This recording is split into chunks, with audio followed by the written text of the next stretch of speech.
In 1886, America had more millionaires than any country on Earth. The Vanderbilts spent $6 million on a single party. Meanwhile, 3 blocks away, a family of 9 shared a room the size of your bathroom, and the only running water was the sewage seeping through the walls. They called this era the Gilded Age, not the Golden Age. Gilded, as in a thin layer of gold paint covering something rotten underneath. And here's the thing nobody mentions. Most people lived beneath that paint. This is what life was really like for them. Oh, before I forget, if you're one of those people who puts these on to fall asleep, I'd love it if you subscribed. And honestly, I'm always curious where everyone's at. Like, are you in bed? On a couch? What time is it there? Drop it in the comments if you feel like it.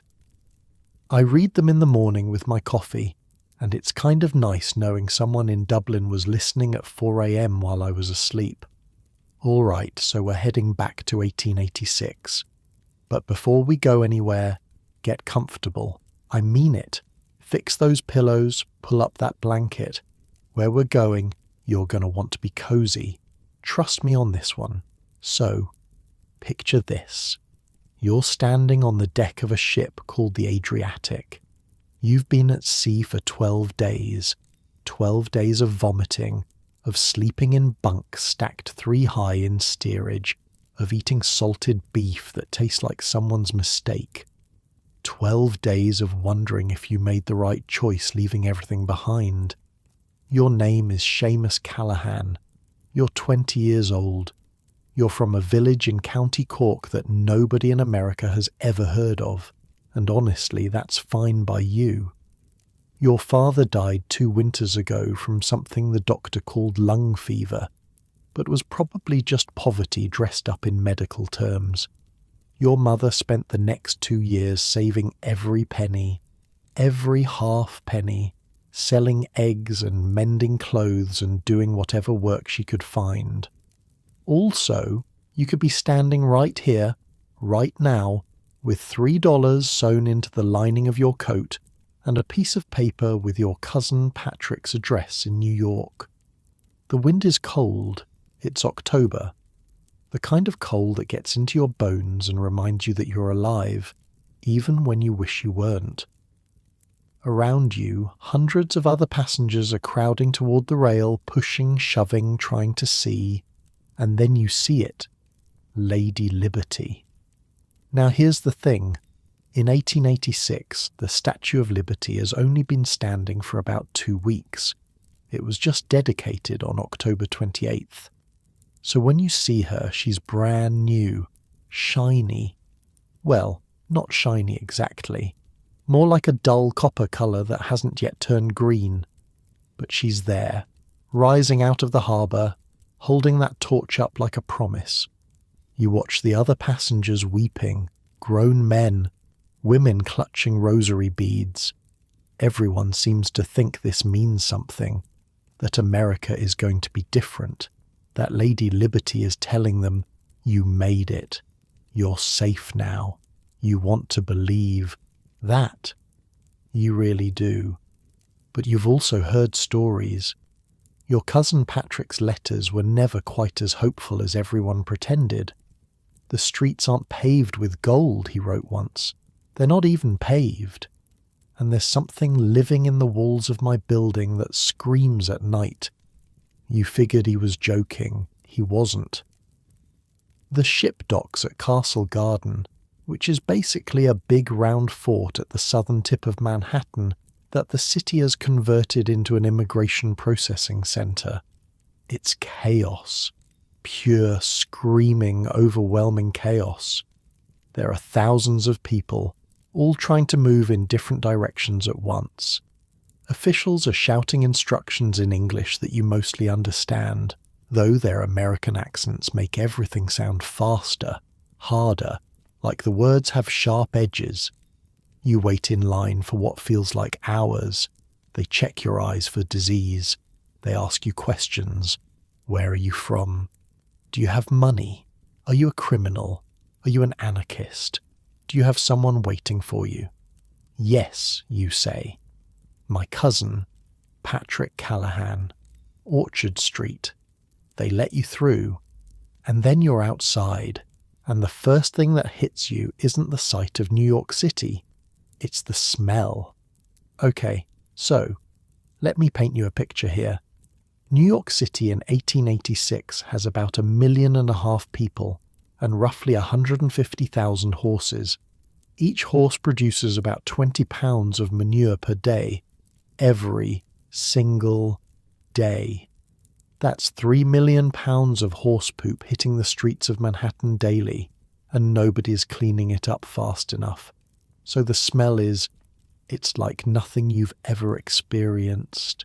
It's manure and rotting garbage and coal smoke and unwashed bodies and something sweet that might be molasses from the sugar refineries, but also might be death. You can taste it.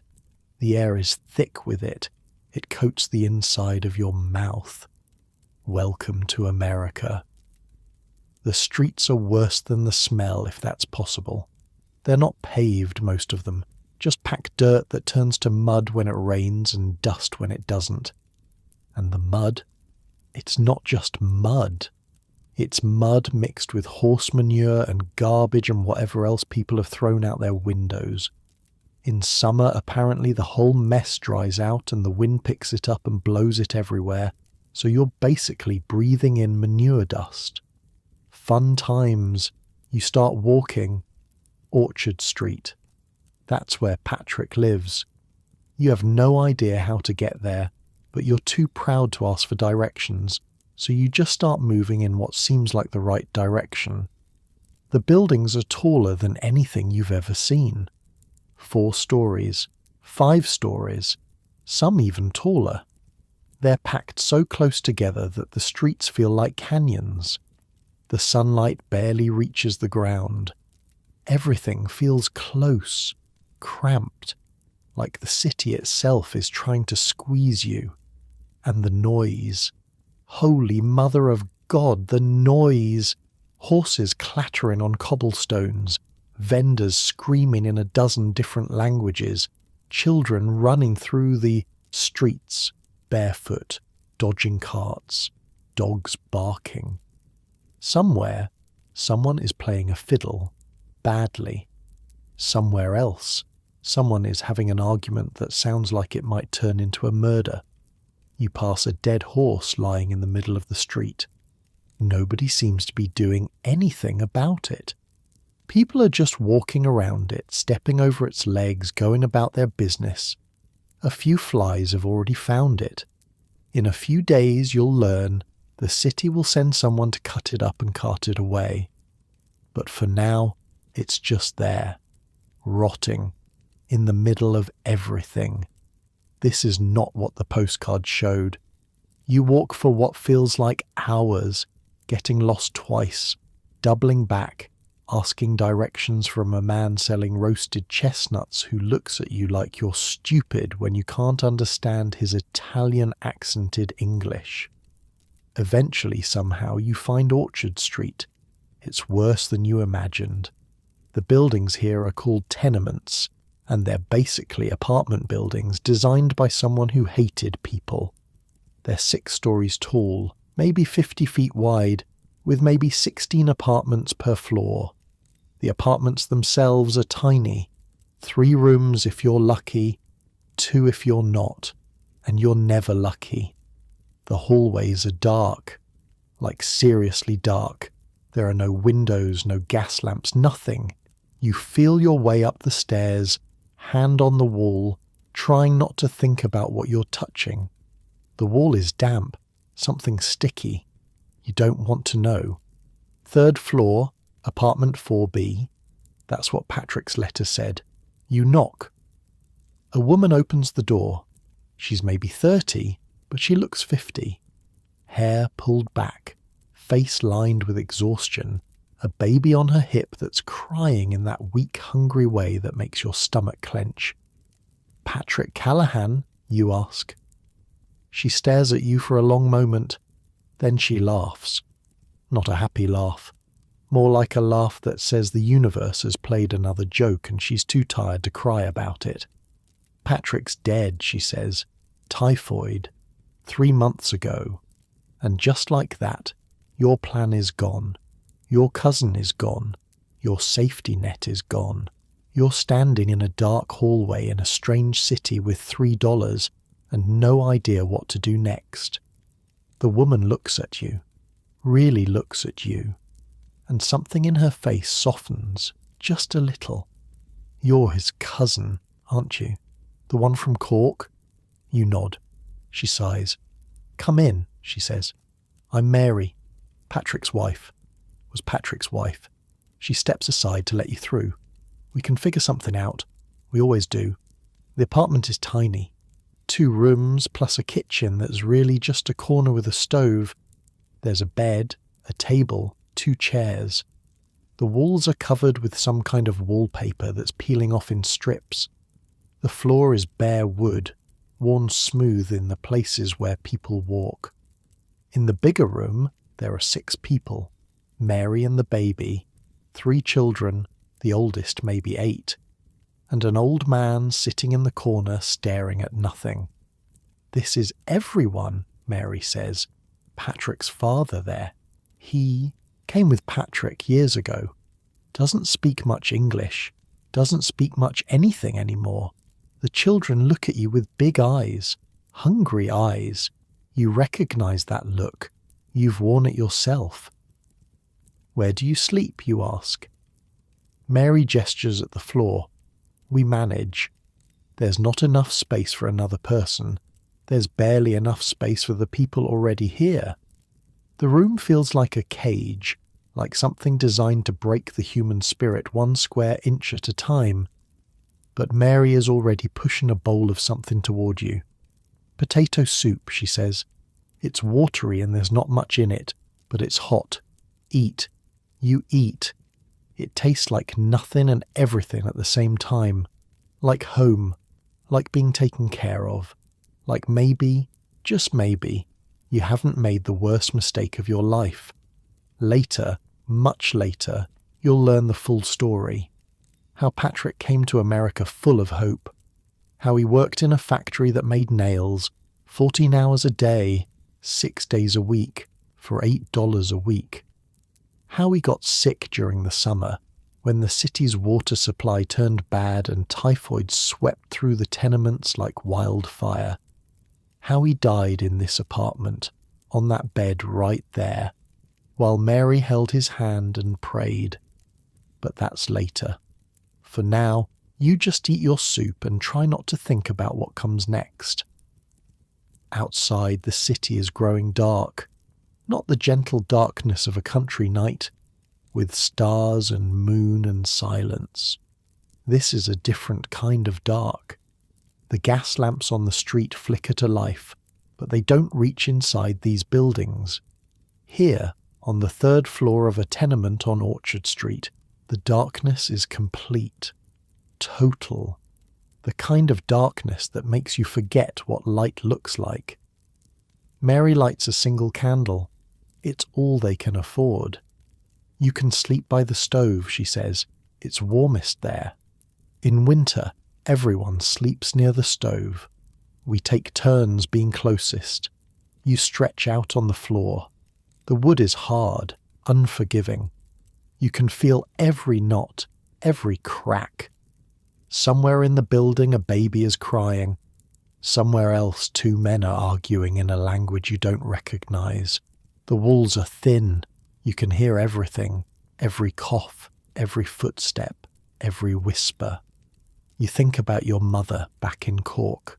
Right now she's probably sitting by the fire, wondering if you made it safely. You promised you'd write as soon as you arrived. You'll have to find paper, find a pen, find a way to tell her that everything is fine without actually lying. You think about Patrick, the cousin you never knew well but always planned to know better, the man who was supposed to show you how to survive in this strange new world. Now he's in the ground, and you're lying on his floor eating his widow's soup. You think about tomorrow, You need to find work. You need money. You have $3, which sounds like a lot until you realize that a week's rent in this apartment is $2.50. That leaves you 50 cents for food, for clothes, for everything else. You have maybe a week before you're completely broke. The candle flickers. Mary blows it out. The darkness swallows everything. Somewhere in the building, that baby is still crying. Not like your cozy bed right now, huh? Unlike the soft mattress you're sinking into, this floor is just bare wood over bare stone, and every position you try makes some part of your body ache. But you're exhausted, bone-tired, the kind of tired that comes from 12 days at sea and 1 day in a city that feels like it's trying to swallow you whole. So you close your eyes and you sleep, or you try to sleep. The sounds of the tenement are constant, a symphony of human misery, coughing, crying, someone retching, someone praying in Latin, the words rising and falling like a tide. The building itself seems to groan, settling into the night like an old man lowering himself into a chair. At some point, you dream. You dream of green fields and your mother's voice and a future that looked different from this. You dream of the Statue of Liberty, but in your dream she's not holding a torch. She's holding a sign that says, "Turn back. You've made a terrible mistake." You wake up before dawn. Grey light is filtering through the single window, which is so dirty it might as well be painted. Mary is already up, feeding the baby, getting the children ready for whatever the day holds. "Morning," she says. "Sleep okay?" You don't answer. You both know the truth. Outside, the city is waking up. You can hear it. The horses, the carts, the vendors setting up their stalls, the endless grinding machinery of a city that never stops, never rests, never gives anyone a break. Today, you need to find work. Today, your new life in America really begins. You have no idea how hard it's going to be, but you're about to find out. Mary hands you a piece of bread. It's stale, hard around the edges, the kind of bread that fights back when you try to chew it. But it's food, and you're grateful. "Find the docks first," she says. "They always need men to unload ships. Or try the construction sites. They're building everywhere these days." She pauses, hesitates, looks at you with something like pity. "And Seamus? Don't take it personal. What they say, what they do, it's just how things are here. You don't understand what she means. Not yet." You step outside into a morning that smells like coal smoke and garbage and something cooking from a cart down the street. The sun is barely up, but the city is already loud, already moving, already grinding through another day. You start walking. The first place you try is a construction site a few blocks away. They're putting up a new building, something massive, 6 stories tall. Workers are swarming all over it like ants on a hill. There's a man standing near the entrance with a clipboard, watching everyone come and go. Looking for work, you say. Strong back, hard worker. He looks at you, takes in your clothes, your face, your accent. "Where you from?"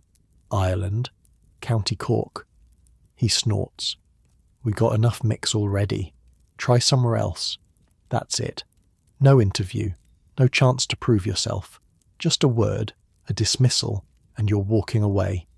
You try the docks next. It's a long walk, maybe 40 minutes through streets that are getting more crowded by the minute. The East River docks are massive, stretching along the waterfront like a forest of wooden piers and warehouses.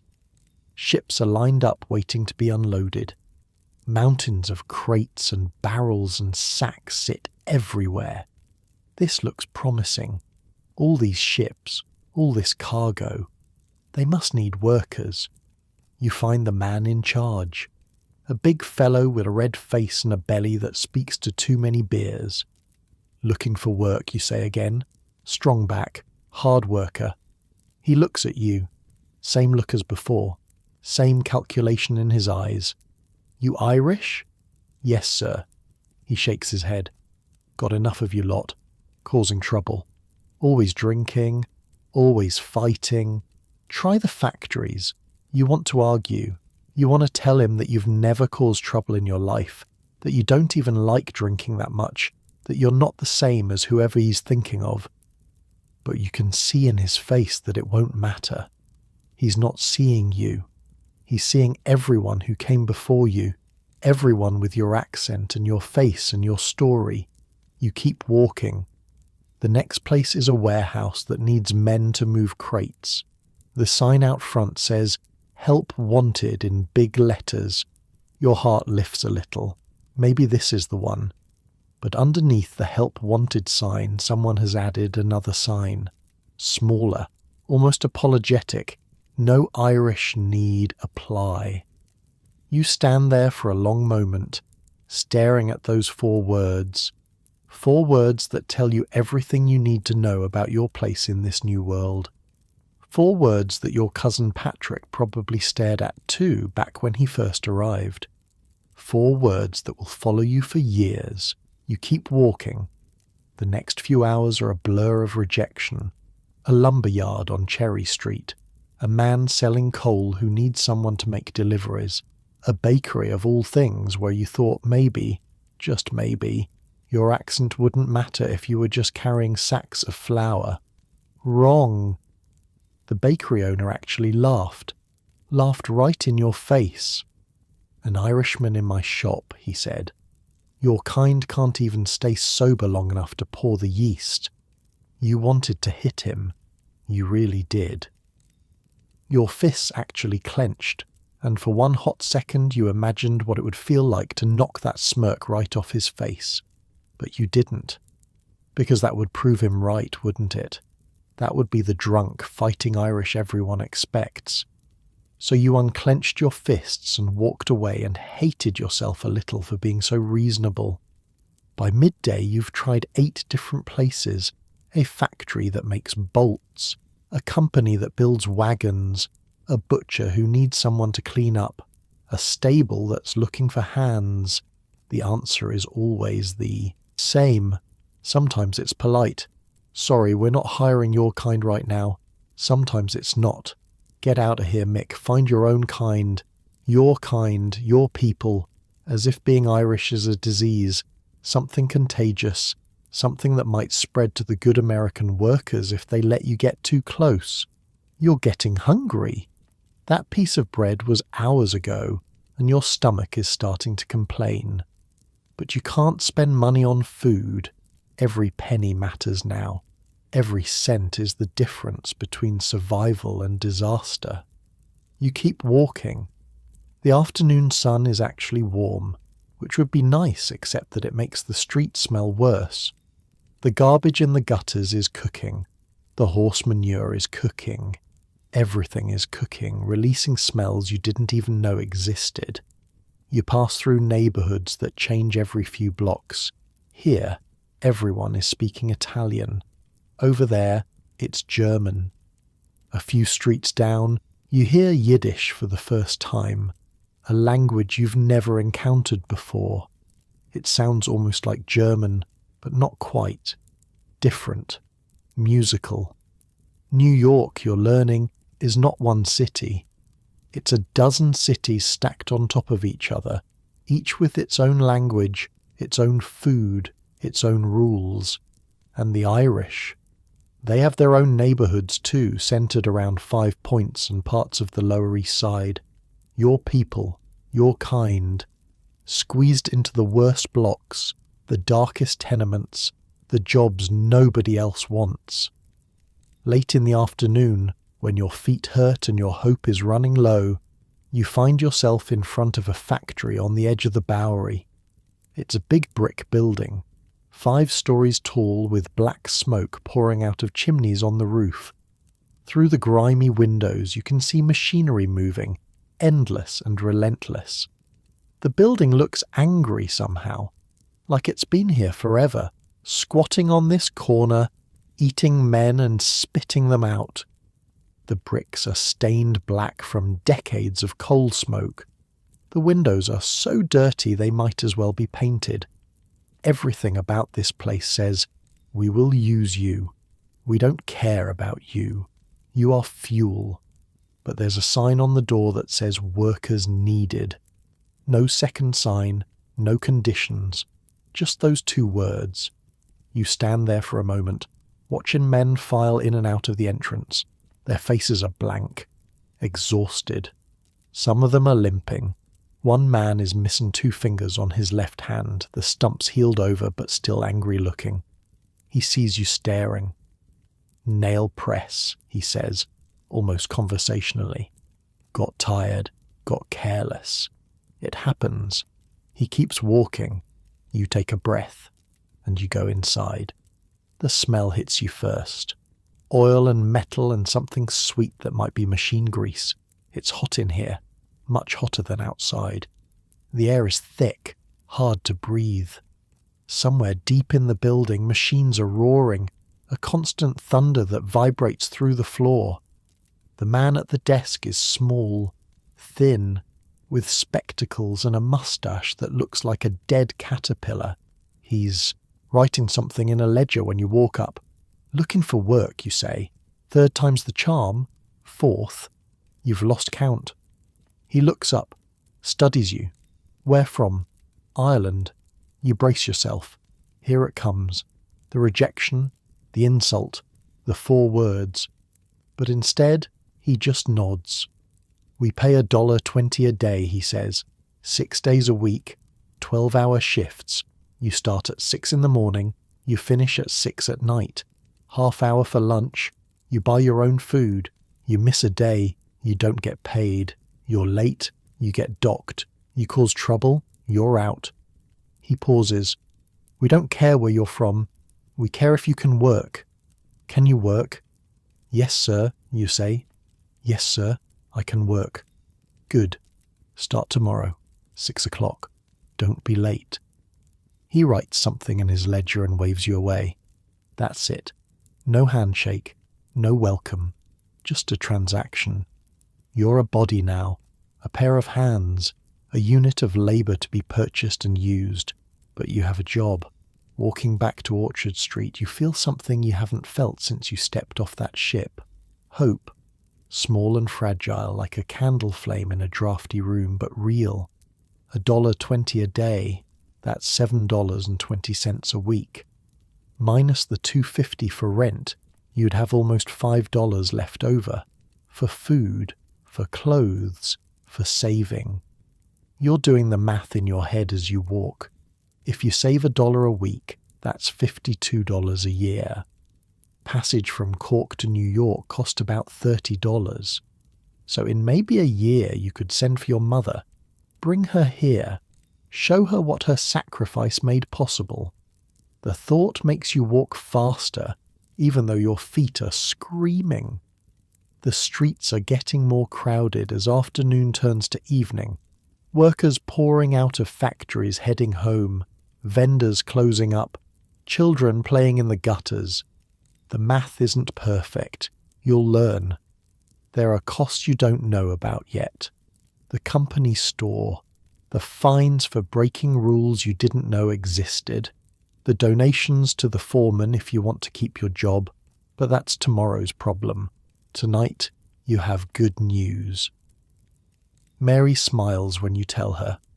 Actually smiles, and for a moment you can see the woman she must have been before Patrick died, before this city ground her down. The children gather around, excited by the energy in the room. Even the old man in the corner seems to stir a little. $1.20, Mary says. That's good. That's real good.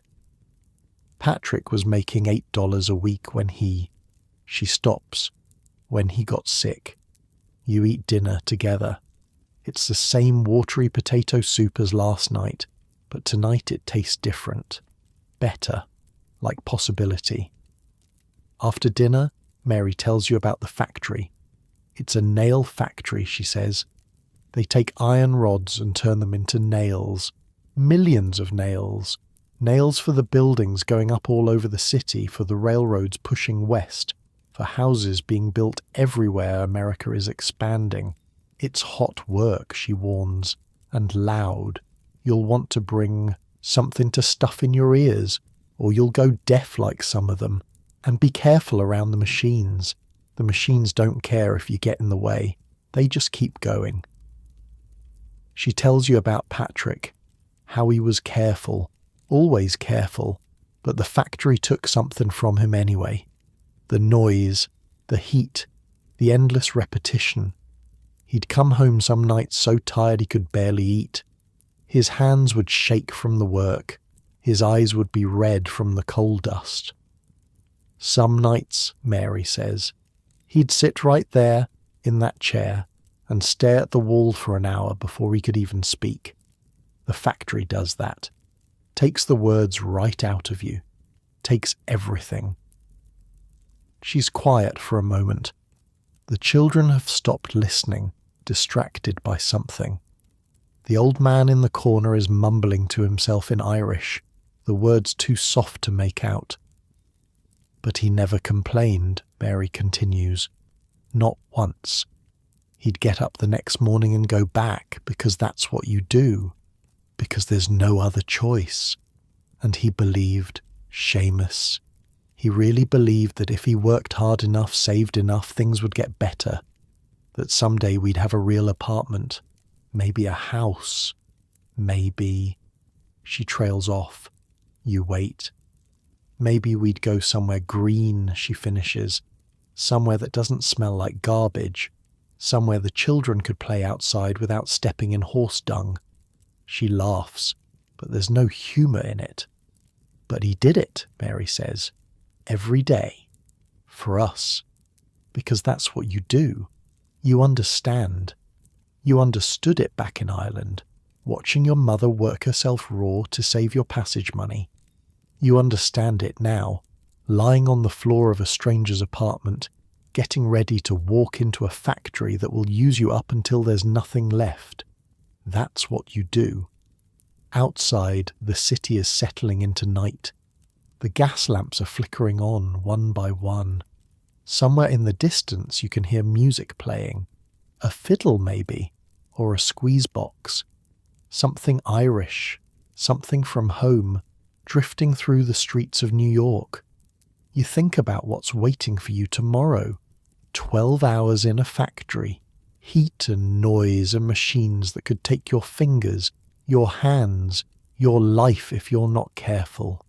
$1.20 for selling your body one day at a time. It's not the America you imagined. Not the land of opportunity from the posters and the stories. But it's real.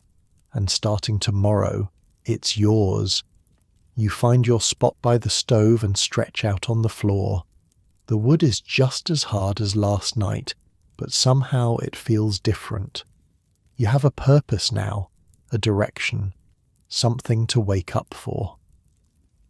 The sounds of the tenement are familiar already.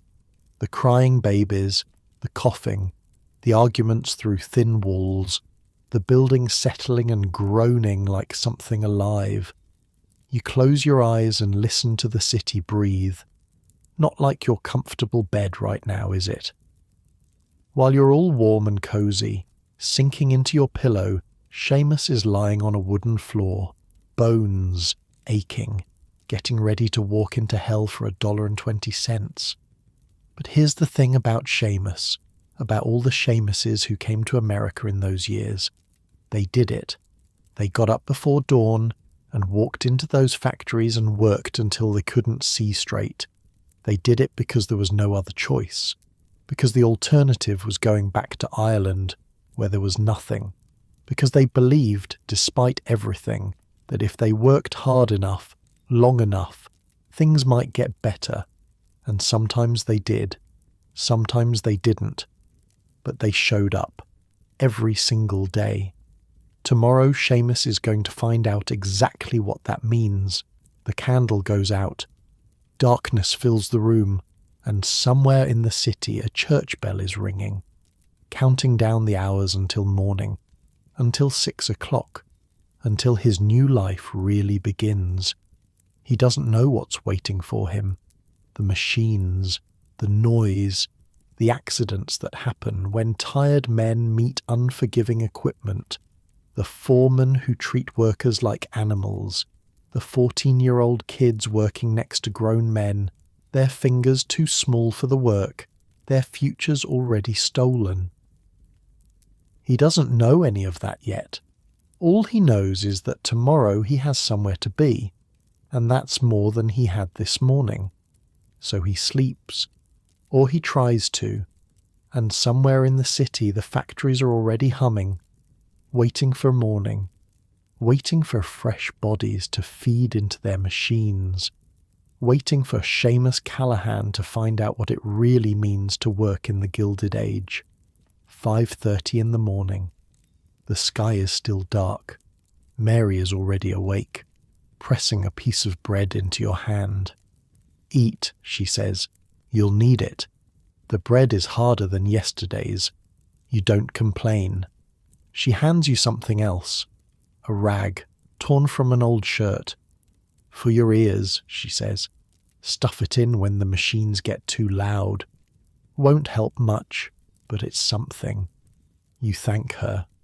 You're not sure what else to say. The walk to the factory takes 20 minutes. The streets are already filling up with workers, all of them moving in the same direction like a river flowing towards some terrible sea. Nobody talks. Nobody makes eye contact. They just walk, shoulders hunched, faces blank. Some of them are coughing. That wet, rattling cough you've already learned to associate with factory workers. You join the current and let it carry you.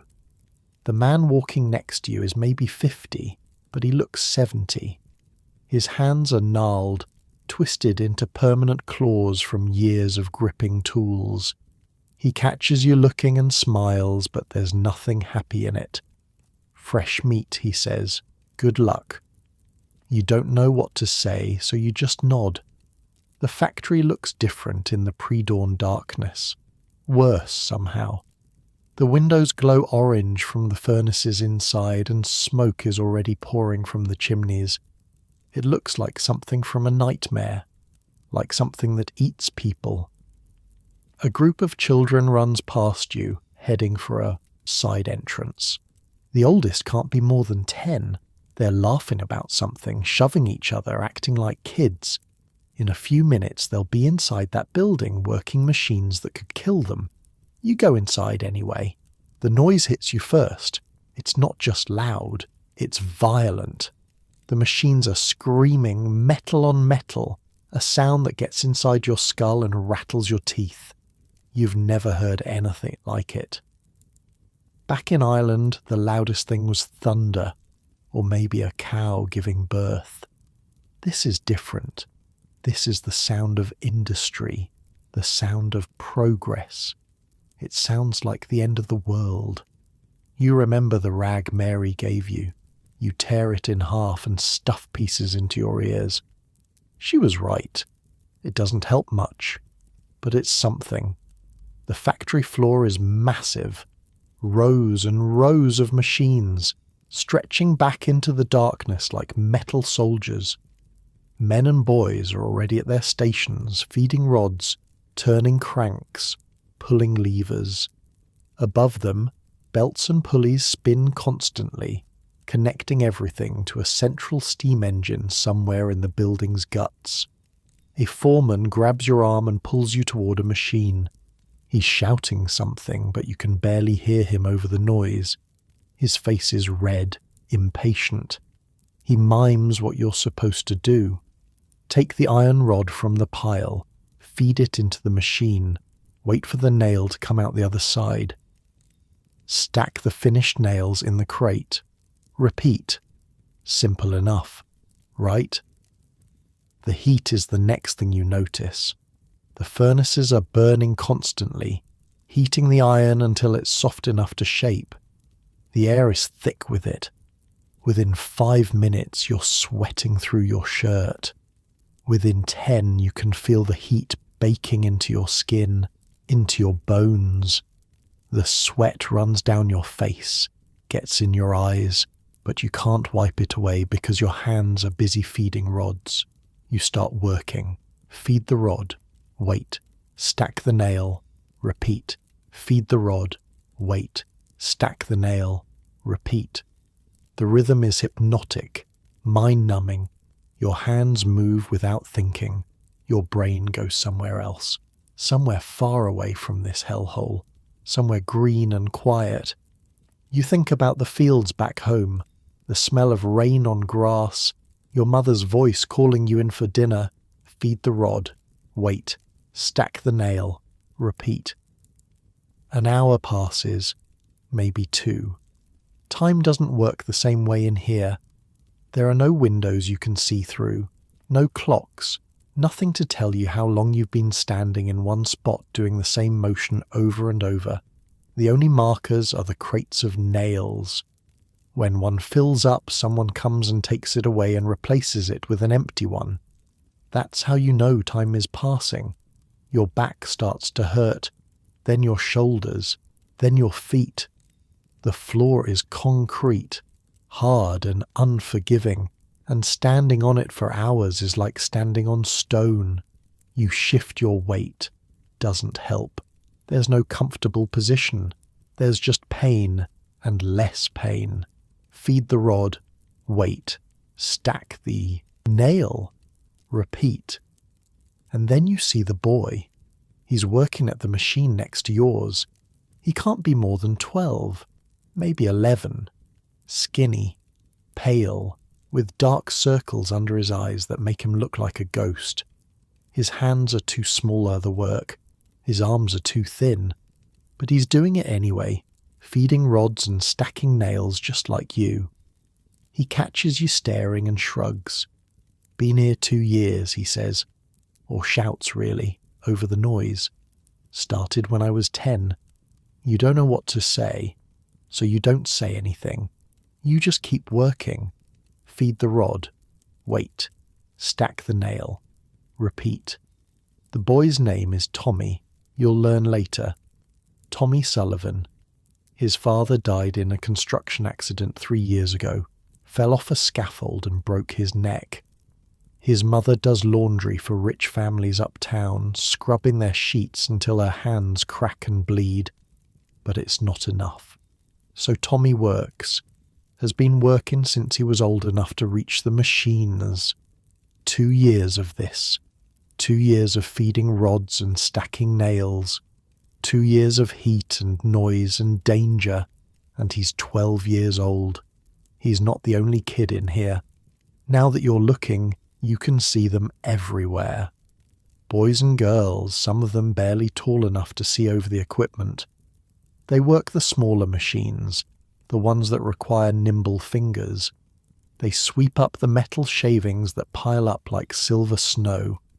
They carry materials from one station to another, weaving between the machines like they're playing some kind of deadly game. One girl, maybe 8 or 9, is sorting nails by size. Her hands move so fast they blur. She's been doing this so long it's automatic. Muscle memory. She doesn't even look at what she's doing. Nobody seems to think this is strange. Nobody seems to care. This is just how things are. Around midday, a whistle blows. Lunch. You have 30 minutes. You find a corner away from the machines and sit down on the floor. Your legs are shaking. Your hands are cramped into claws from gripping rods all morning. Your ears are ringing even with the rags stuffed in them. Tommy sits down next to you. He pulls out a tin can and pries off the lid. Inside is some kind of cold mush. He sees you looking. Oatmeal, he says, from yesterday. My ma makes a big pot on Sunday and it lasts all week. First day, he asks. You nod. Gets easier, he says, or you get used to it. Same thing, maybe. He eats a spoonful of cold oatmeal and chews thoughtfully. The trick is not to think, he says. Just do. Thinking slows you down, makes you tired faster. And when you slow down, when you get tired, That's when the machines get you. Get you? Tommy holds up his left hand. His pinky finger is missing. Gone at the second knuckle, the skin healed over into a smooth pink stump. Nail press, he says. Last winter. Wasn't paying attention. Was thinking about Christmas, about whether my ma could afford a present. Machine didn't care what I was thinking about. Just took the finger right off. He says it like he's talking about the weather. Like losing a finger is just something that happens, like rain or cold or hunger. Like it's the price you pay for being alive. You look around the factory floor. Now that you know what to look for, you see it everywhere. Missing fingers, missing hands, burned scars crawling up arms and necks. One man is missing an eye, the socket covered by a leather patch that's dark with oil and sweat. The machines don't care, Tommy says. They just keep going. You're in the way, that's your problem. Nobody stops the machines for blood. The whistle blows again. Lunch is over. You stand up on legs that don't want to work and walk back to your machine. The afternoon stretches ahead of you like a desert. 6 more hours. 6 more hours of heat and noise and rods and nails. You think about what Tommy said. Don't think. Just do. Feed the rod. Wait. Stack the nail. Repeat. The afternoon is worse than the morning. The heat builds and builds until the air feels solid, like you're breathing soup. Sweat pours down your face, stings your eyes, drips off your chin onto the concrete floor. Your throat is raw from breathing in metal dust and coal smoke. Every breath tastes like iron. Your arms are getting tired. The rods feel heavier than they did this morning. Your movements are slower, sloppier. Twice you almost drop a rod. Twice you catch yourself and force your hands to grip tighter. Don't think. Just do. Feed the rod. Wait. Stack the nail. Repeat. Somewhere across the factory floor, someone screams. You look up. Can't help it. Everyone looks up.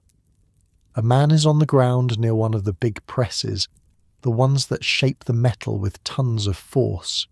He's holding his arm, or what's left of it. Blood is pooling beneath him, spreading across the concrete in a dark red puddle that looks almost black in the furnace light. People are gathering around, shouting, but the machines keep running. Nobody stops the machines. A foreman pushes through the crowd, looks at the man, looks at the blood. His face doesn't change. No shock, no horror, just calculation. Get him out of here, the foreman says. Someone grab his station and clean this up before it gets slippery. We're behind schedule. 2 workers drag the injured man toward the door.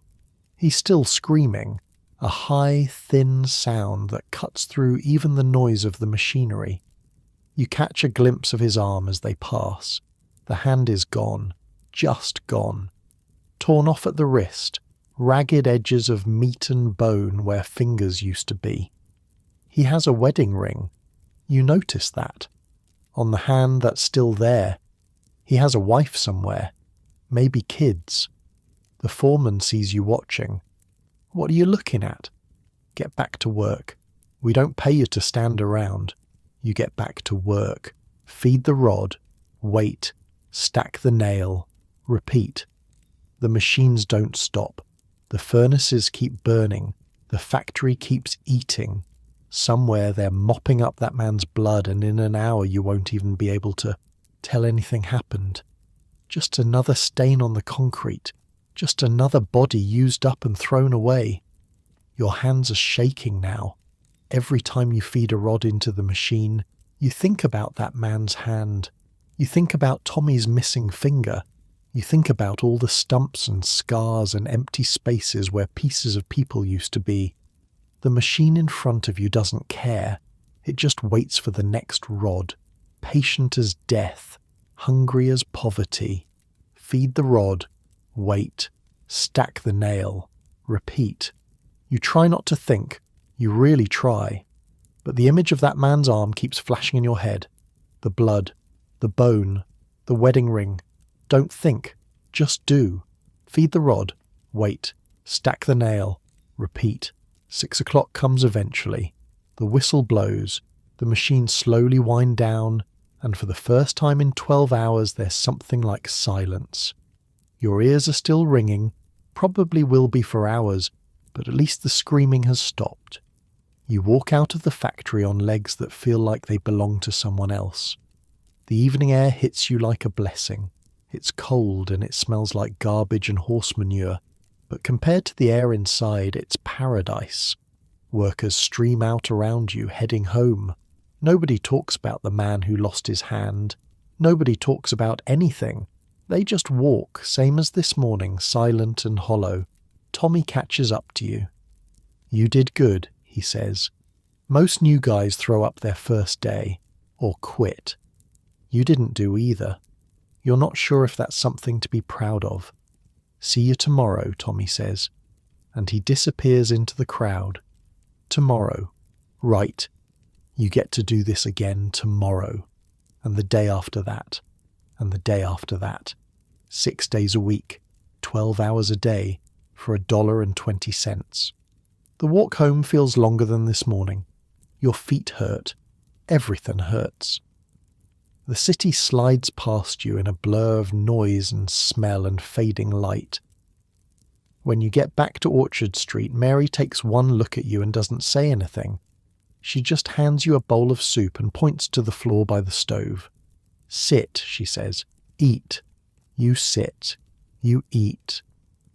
The soup is thin and watery, but it's the best thing you've ever tasted. How was it? Mary asks. You think about the heat, the noise, the boy with the missing finger, the man with the missing hand, the blood spreading across the concrete floor. Fine, you say. It was fine. She nods. She knows you're lying, but she also knows there's no point in talking about it. This is the job. This is the life. Talking won't change anything. The children are already asleep, curled up together like puppies. The old man is in his corner, staring at nothing. The candle flickers. Get some sleep, Mary says. Tomorrow comes early. You stretch out on the floor. The wood is hard, but tonight you barely notice. Your body's so tired it doesn't care where it lies. Every muscle is screaming. Every joint is complaining. You feel like you've been beaten with sticks, but you made it. 1 day. $1.20. Only about 10,000 more days to go. You close your eyes. The ringing in your ears is still there. It'll be there all night probably. A souvenir from the factory. A little piece of hell you get to take home with you. Not like your quiet room right now, huh? No ringing, no aching bones, no memories of blood on concrete. Just soft pillows and warm blankets, and the peaceful sound of nothing at all. Seamus doesn't have that. Seamus has a wooden floor and a thin blanket and the ghost of machines still screaming in his head. But he sleeps anyway, because tomorrow he has to do it all again, and the day after, and the day after that. This is the Gilded Age. This is progress. This is the price of all those railroads and buildings and factories that are making America rich. Somebody has to pay it. Tonight, lying on the floor of a tenement in Lower Manhattan, Seamus Callahan is starting to understand exactly who that somebody is. The candle goes out, the darkness settles in, and somewhere across the city the furnaces are still burning. The machines are being oiled and prepared for tomorrow. The factory never really sleeps. It just waits, hungry, patient, ready to do it all again. 3 weeks pass, then 4, then 5. Your body adapts, not completely, never completely, but enough. The aches become familiar. The ringing in your ears becomes background noise. The rhythm of the machine becomes as natural as breathing. Feed the rod, wait, stack the nail, repeat. You stop thinking about it. Just like Tommy said, on Saturdays, they pay you. A man comes around with a tin box full of cash and counts out your wages right there on the factory floor. $1.20 a day, 6 days a week. $7.20, minus deductions. The deductions are where they get you. 50 cents for using the company privy. 20 cents for the rags to wipe your hands. 15 cents for drinking water, which comes from a barrel that nobody ever cleans. 10 cents for lamp oil, even though you work during the day and never use the lamps. Another 10 cents for something called equipment maintenance, which as far as you can tell means nothing at all. By the time they're done deducting, you're left with about $5, maybe $5.50 on a good week. Still, it's money, real money. More money than you've ever held in your life. You give Mary $2 for rent and food. You keep $2 for yourself. The rest goes into a tin can that Mary hides under a loose floorboard. For your mother, she says, for when you bring her over.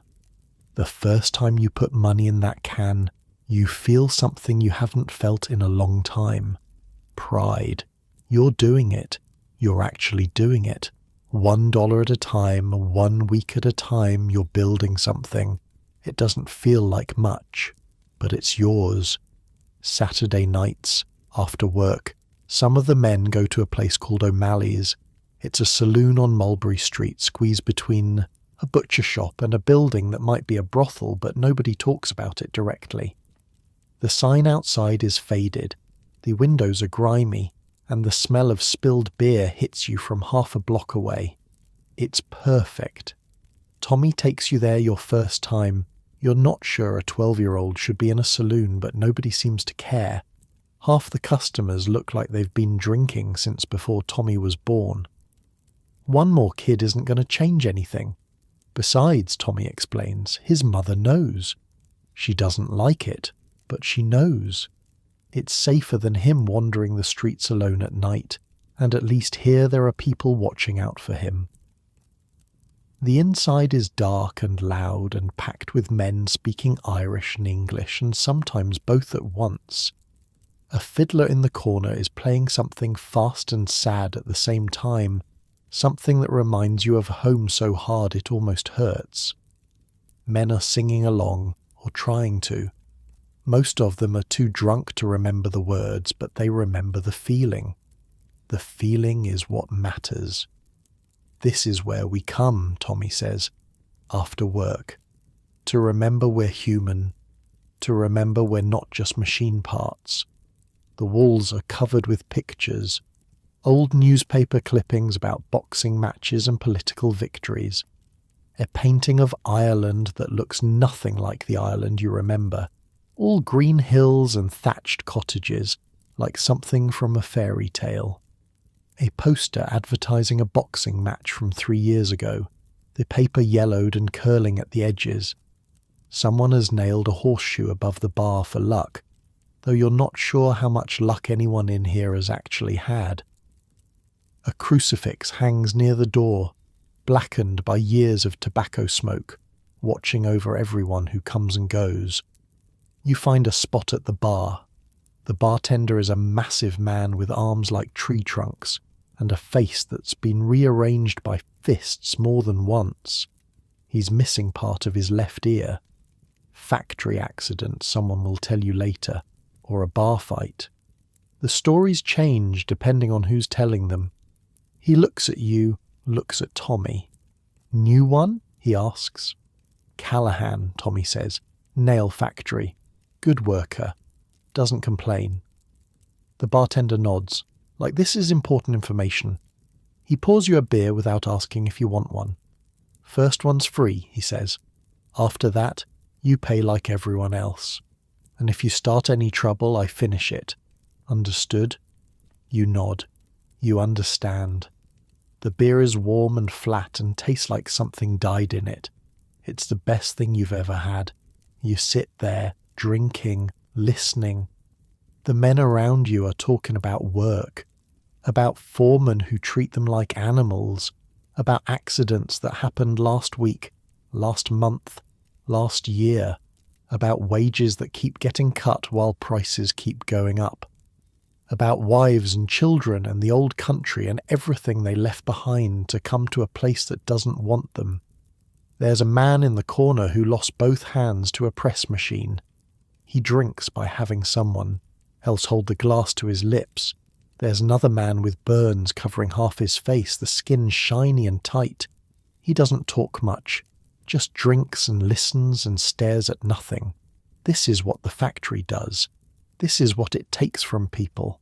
And still they come back every day, because there's no other choice. It's like being home, not Ireland home, but home in a different way. A home made of shared misery, of people who understand what your life is like because they're living the same one, of stories and songs and beer that taste like death but feels like communion. You hear a name come up over and over. Tammany. What's Tammany? You ask Tommy. He grins. Oh, you'll meet them soon enough. A week later, you do. His name is Mr. Flannery. Just Mr. Flannery. Nobody uses his first name. He's maybe 40, with a belly that speaks to regular meals and a gold watch chain that speaks to money. He wears a suit, which immediately sets him apart from everyone else in the room. His shoes are polished. His hair is combed. He looks like he belongs in a different world, which in a way he does. He's what they call a ward boss. He works for Tammany Hall, which is the political machine that runs New York, or at least runs the Irish parts of New York, which these days is a lot of it. Tammany Hall isn't a place. Exactly. It's more like an organization, a system. They've been around since before the Civil War, building power one immigrant at a time. Every ward in the city has a boss like Mr. Flannery. Every boss answers to someone higher up. And at the very top there are men who decide who becomes mayor, who becomes police chief, who gets the contracts to build the bridges and the buildings and the sewers. It's corruption, pure and simple. But it's also the only system that actually helps people like you. Mr. Flannery holds court in the back of O'Malley's every Sunday afternoon. People come to him with problems, need a job. Mr. Flannery knows someone. He knows everyone. Trouble with the police. Mr. Flannery can make it go away. Got a cousin locked up for something he may or may not have done? Mr. Flannery knows a judge. Landlord threatening to kick you out. Mr. Flannery will have a word, and suddenly the landlord remembers he has other problems to worry about. In exchange, you vote the way he tells you to vote. That's the deal. That's how it works. Simple, clean, effective. You're the Callahan boy, Mr. Flannery says when you're introduced. The one living with Patrick's widow. Yes, sir. He studies you. Takes his time. You feel like you're being weighed, measured, evaluated for usefulness.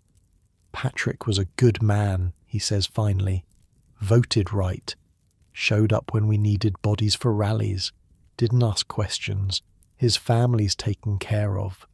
You notice he says is, not was. Like the protection extends beyond death. Like being part of Tammany is like being part of a family that never forgets. You don't know what that means exactly, but you nod. Anyway, you registered to vote? No, sir. Just got here a few months ago. Wouldn't even know how to start. Mr. Flannery smiles.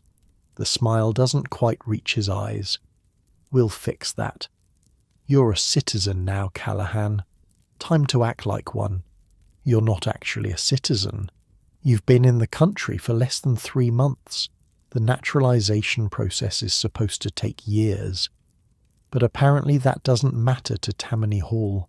They have ways of getting people registered, ways that don't involve paperwork or waiting periods or any of the things you thought you'd have to do. They have people in the government offices, people who lose files and find new ones, people who stamp documents without reading them too closely. A week later, you're on the voter rolls. You've never voted for anything in your life. But now you're going to vote for whoever Mr. Flannery tells you to vote for. You'll vote multiple times, probably. Different polling places, different names. Everyone does it. That's how Tammany keeps winning.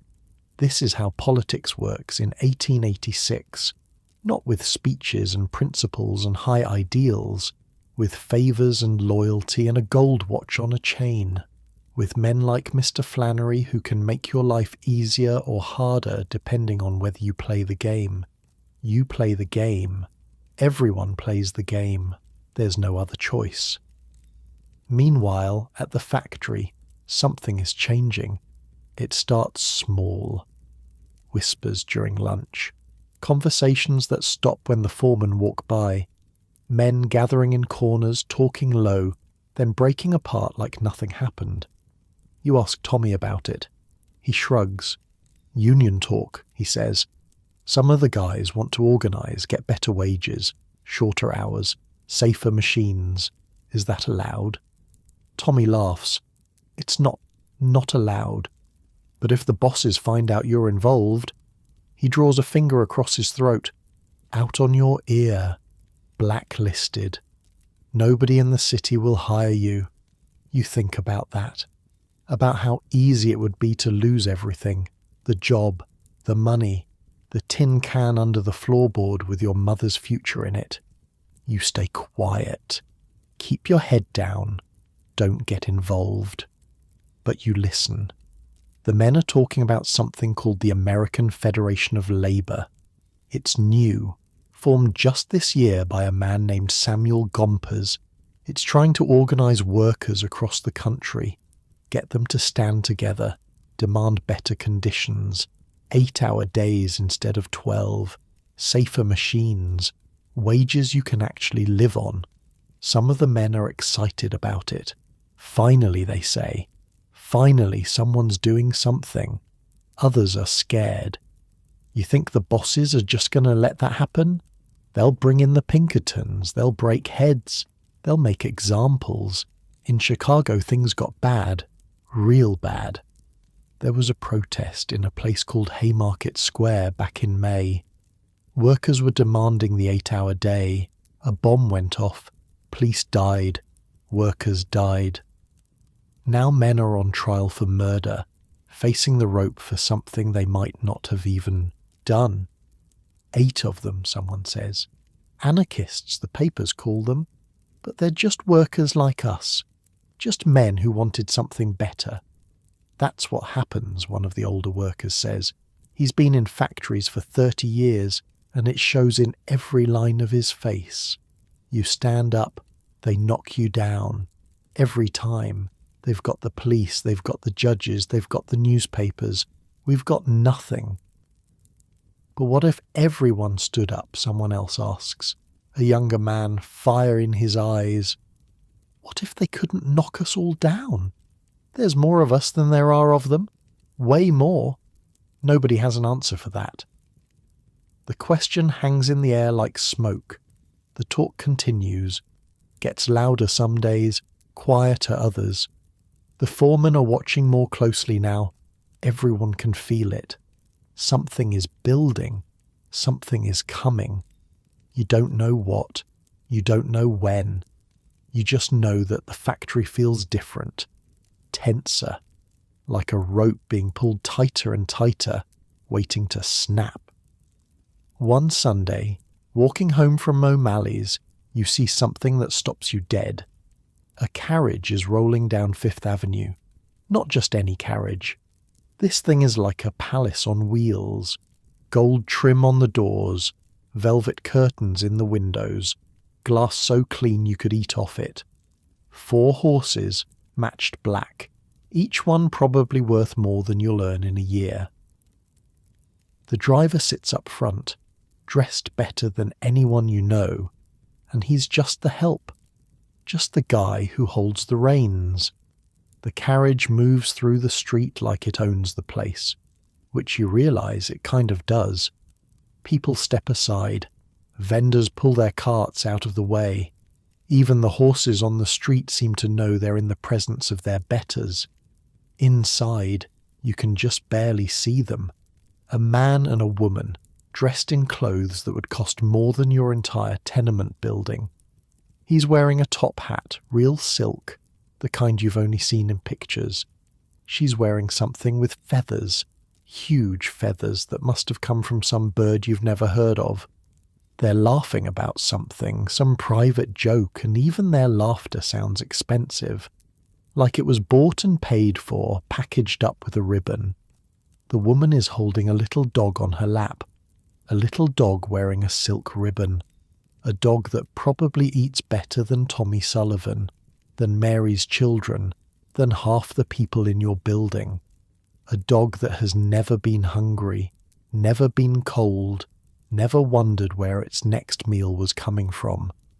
You think about the children in your tenement, the ones with the hollow cheeks and the old eyes, the ones who work in factories 12 hours a day so their families can afford watery soup. And here's a dog, living better than all of them. The carriage passes within 10 feet of you, close enough to touch, close enough to see the rings on the woman's fingers, the diamonds catching the afternoon light and breaking it into 1,000 colours. She has more money on one hand than you'll earn in 5 years, more money than your mother will ever see in her entire life. She doesn't see you, neither does the man. You're invisible to them. You're part of the scenery, like a lamppost or a pile of garbage. You're not even worth noticing. The carriage rolls on, heading uptown toward the mansions and the parties and the world where $6 million gets spent on a single evening, where people have so much money they have to invent new ways to waste it, where dogs wear ribbons and champagne flows like water, and nobody ever worries about deductions or rent or whether the machines will take their fingers. You stand there, watching it go, still wearing your work clothes that smell like metal and sweat. Your hands are still rough from the rods, your ears are still ringing from the machines, you've got maybe $3 in your pocket and you feel rich.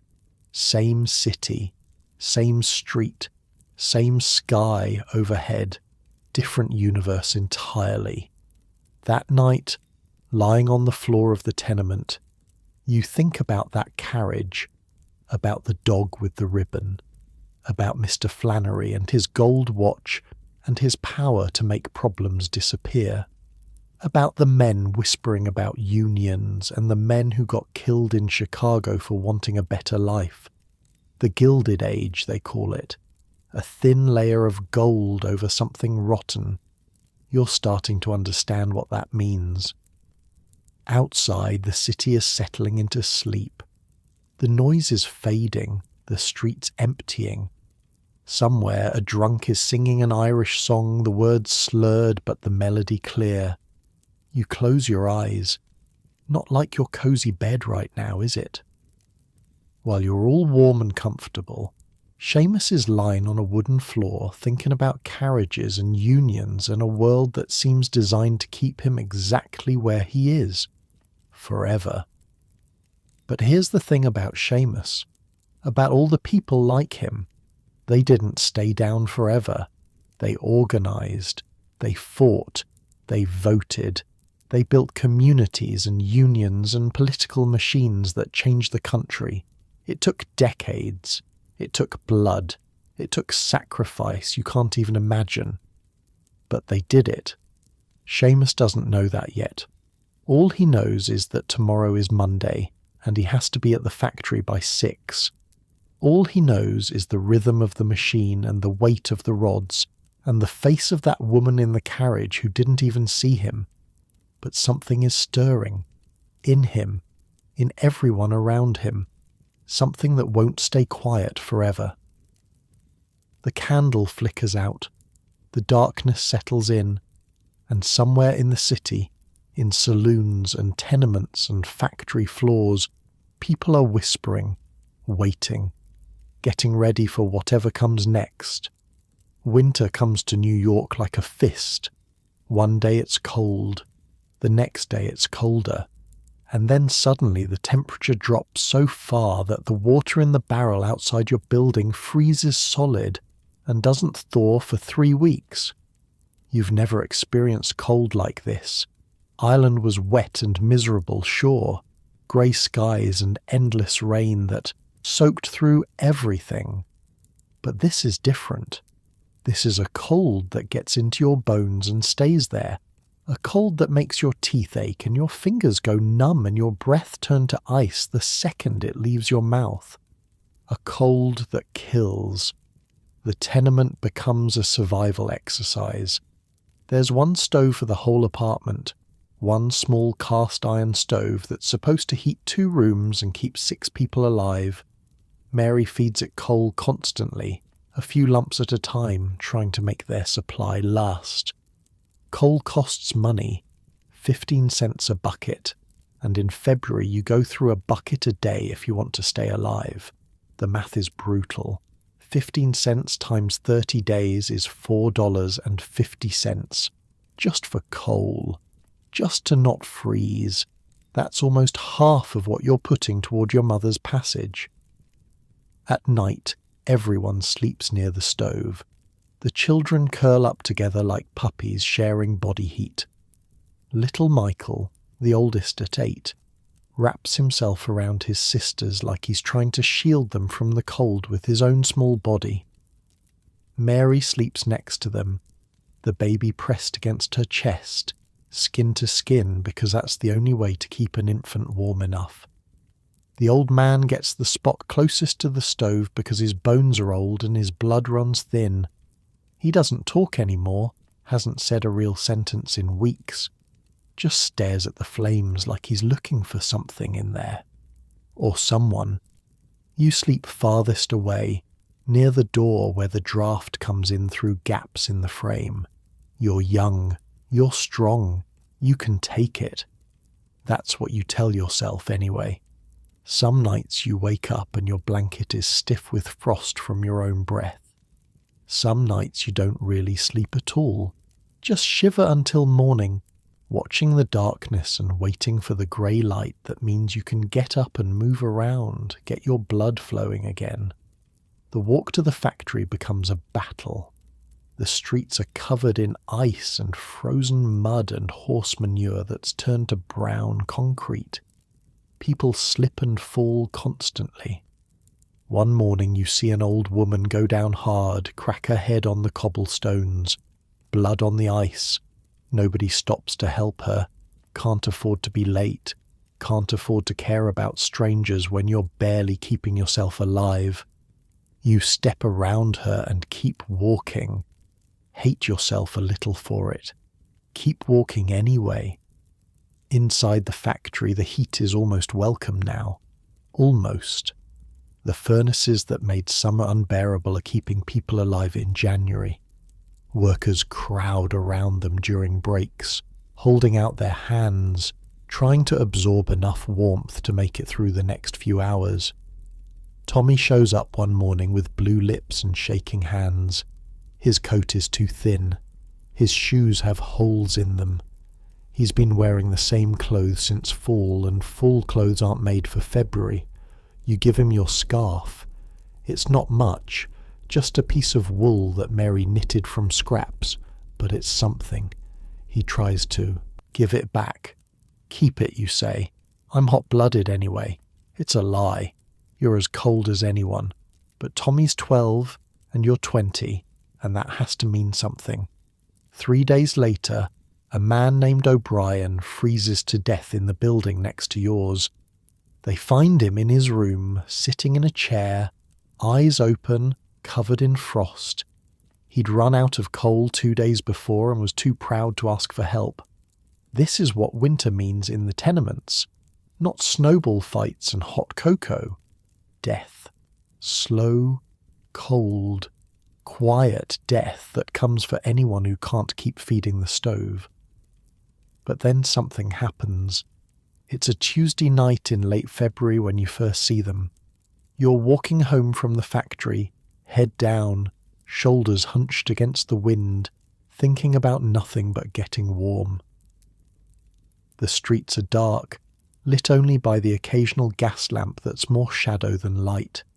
Your feet are numb. Your face is numb. You're moving on pure habit. And then you turn a corner onto Broadway, and you look up. Lights, electric lights. They've installed them all along the street, a string of bright white lights running down the avenue like stars that fell to earth and decided to stay. They're mounted on tall poles, casting pools of brilliance that overlap and merge into a river of light. They're so bright they hurt your eyes after the darkness of the side streets. So bright they cast shadows in every direction at once. So bright you can see the individual snowflakes drifting down from the sky, each one catching the light and sparkling like a tiny diamond before it lands. You've heard about electric lights. Everyone has. Edison's been putting them up all over the city for years now, starting with that power station on Pearl Street back in 1882. Replacing the gas lamps one block at a time. Rich neighbourhoods first, of course. Always the rich neighbourhoods first. But you've never seen them up close. Never stood underneath one and felt its glow on your face like artificial sunshine. It's like magic. Actual magic. Light without fire. Brightness without smoke or oil, or any of the things that light has always required. The glow is steady, unwavering, not like the flicker of gas or candles. It just is. Pure and constant and impossibly bright. You can read by this light. You could read a book, right here on the street, in the middle of the night. You can see colours you couldn't see by gaslight. A woman's dress across the street is red. Actually red. Not the muddy brown that everything becomes by gas lamp. Red. You stand there for maybe 10 minutes just staring up. Your neck hurts from the angle. Your feet are freezing. People push past you, annoyed, muttering about country fools and immigrants who don't know how to walk. But you don't care. You're watching the future. You're watching the world change right in front of your eyes. A policeman on the corner is watching you, probably wondering if you're drunk or crazy. You don't care about that either. This, you, think. This is what America is supposed to be. Not the tenements and the factory and the cold that kills old men in their chairs. This, light, progress. The promise that tomorrow might actually be better than today. Somewhere, someone figured out how to do this. Someone sat in a room and thought about electricity and wires and glass bulbs until they invented this miracle. That's what humans can do. That's what's possible. You walk home with something you haven't felt in months. Hope. Real hope. Not the desperate kind that's just denial dressed up fancy. The kind that comes from seeing something genuinely new, genuinely good, genuinely possible. If they can make light without fire, you think, maybe they can make a world where people like you don't have to sleep on floors. Maybe they can make machines that don't eat fingers. Maybe they can make factories that don't turn men into ghosts. Maybe. That weekend you do something you've been putting off. You write to your mother. The letter takes forever. Your handwriting is bad. You never had much schooling, and finding the right words is like pulling teeth. But you do it. You sit at Mary's table with a candle and a piece of paper you bought for a penny and you write, "Dear Ma, I'm well. I have a job at a factory. The work is hard but steady. I'm living with Patrick's widow and her children. Patrick passed before I arrived. I'm sorry I didn't write sooner. New York is big. Bigger than anything I could have imagined. There are more people here than in all of County Cork. Maybe more than in all of Ireland. The buildings are tall and the streets are loud and everything moves fast. I'm saving money. Every week I put some aside. It's not much, but it's growing. One day I'll have enough to bring you here. That's a promise. The other day I saw electric lights. Real ones. Ma, you wouldn't believe it. They're bright as day, but they don't need fire. No smoke, no oil, nothing, just light. The future is here and I'm watching it happen. I miss you. I miss home. But I think I made the right choice coming here. I think there's something possible here that wasn't possible there. Write back if you can. Send it to the address on the envelope. Your son, Seamus. You read it over 3 times. It's not enough. It doesn't say half of what you want to say.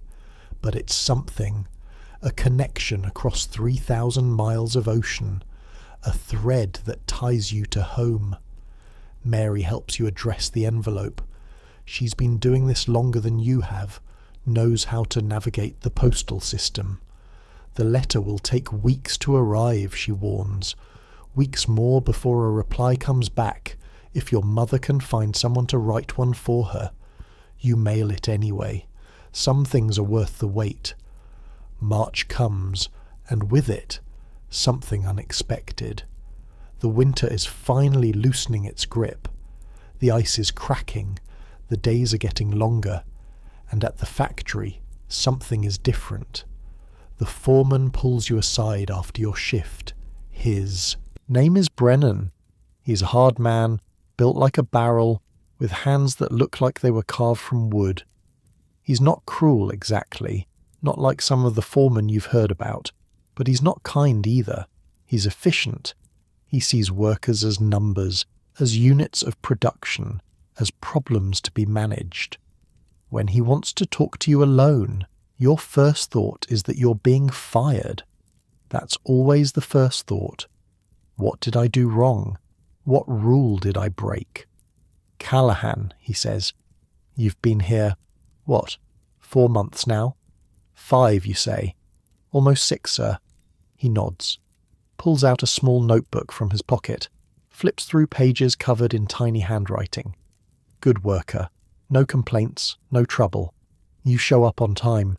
You don't drink at lunch like some of these idiots. You keep your head down and you work. He closes the notebook.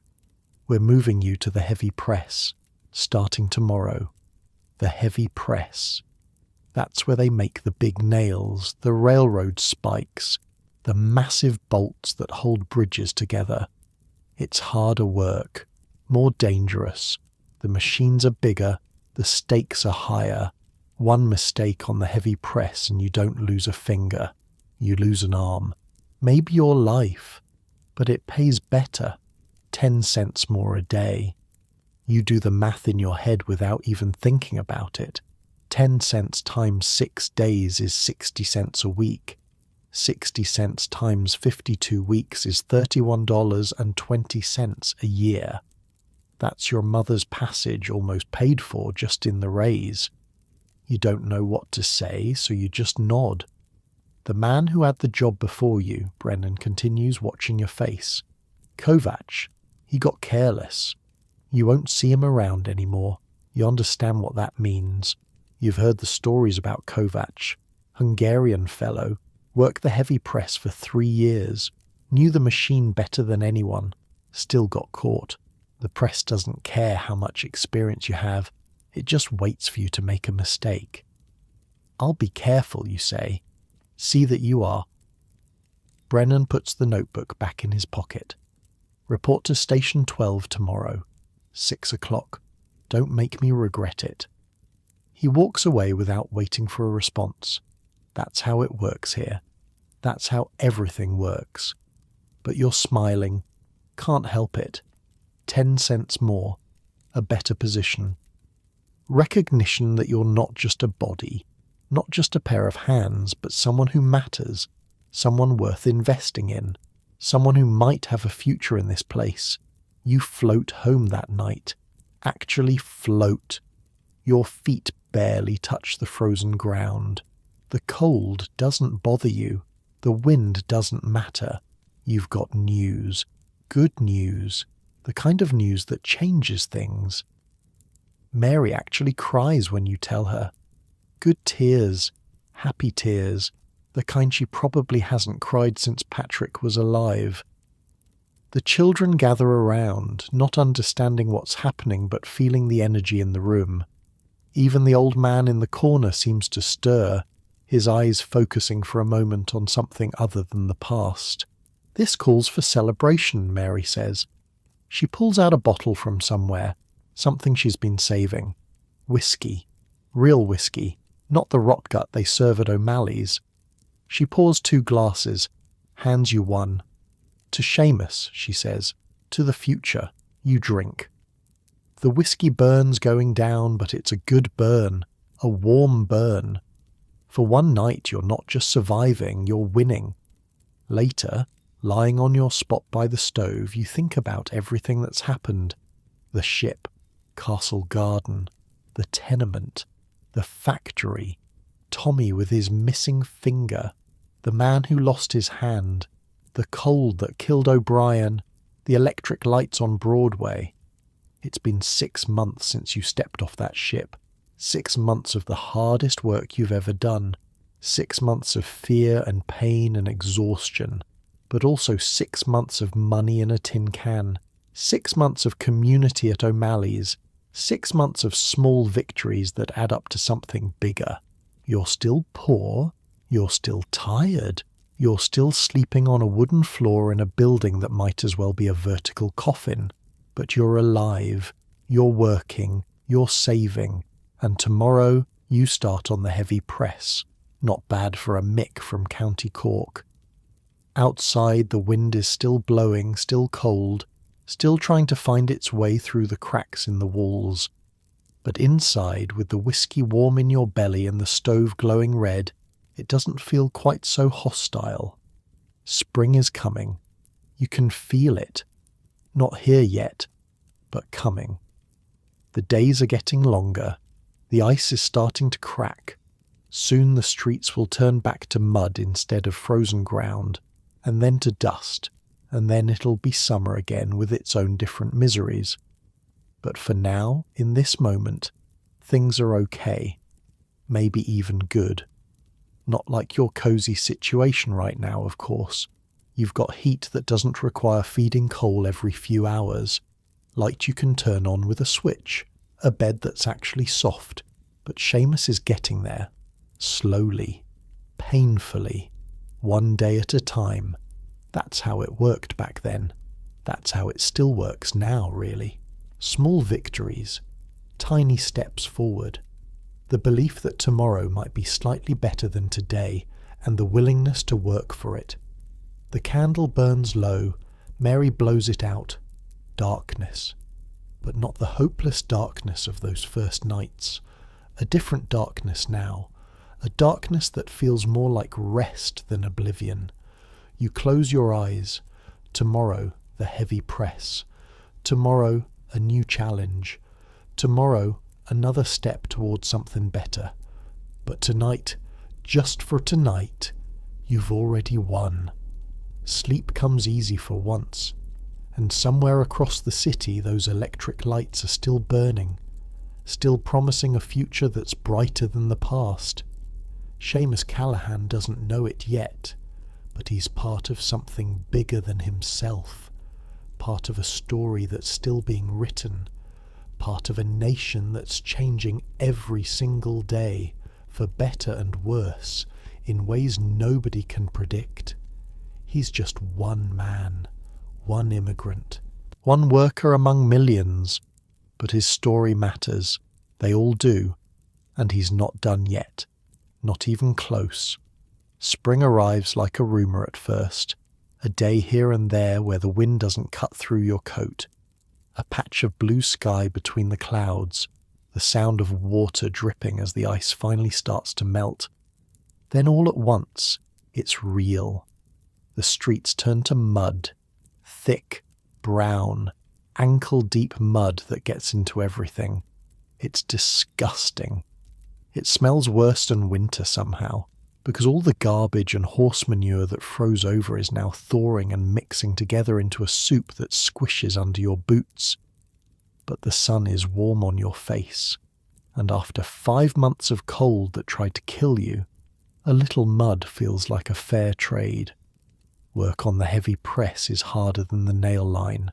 The machine is bigger, louder, angrier. It takes rods as thick as your thumb and hammers them into spikes that could punch through steel. The rhythm is slower but heavier. Each cycle feels like a heartbeat, like the factory itself is alive and breathing. You're careful, so careful. Every time you feed a rod into the press, you think about Kovac, about the space where his arm used to be, about how fast everything can go wrong. But you're getting good at it. Your hands know the rhythm now. Your body moves without thinking, leaving your mind free to wander, to plan, to dream. The tin can under the floorboard is getting heavier. $23 now. $23.40 to be exact. You count it every Sunday, spreading the coins and bills out on Mary's table, touching each one like a prayer. $7 more and you can send for your mother. Maybe 8 to be safe. A few more months. By summer maybe. By fall for certain. The thought keeps you going through the 12-hour shifts, through the aching muscles and the ringing ears and the exhaustion that seeps into your bones. Every rod you feed into that machine is another step toward bringing her here. In mid-March, something happens that you didn't expect. Tommy finds you at lunch, grinning so wide it looks painful. It's Saturday, he says. You know what Saturday is? Payday.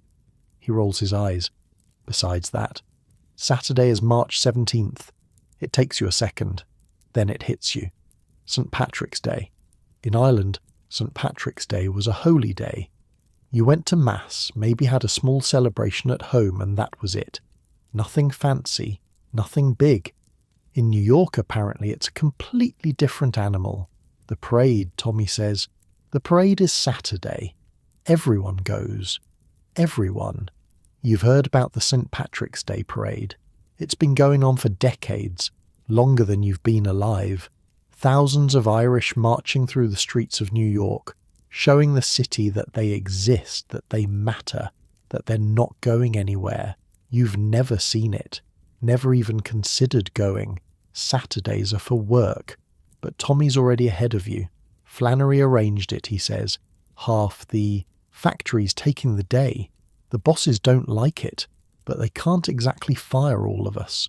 You think about that, about hundreds of workers just not showing up, about the power that represents, about what it means that Mr. Flannery can make something like that happen. So Saturday morning, instead of walking to the factory, you walk to Fifth Avenue. The crowd is like nothing you've ever seen. Thousands of people, tens of thousands, maybe more.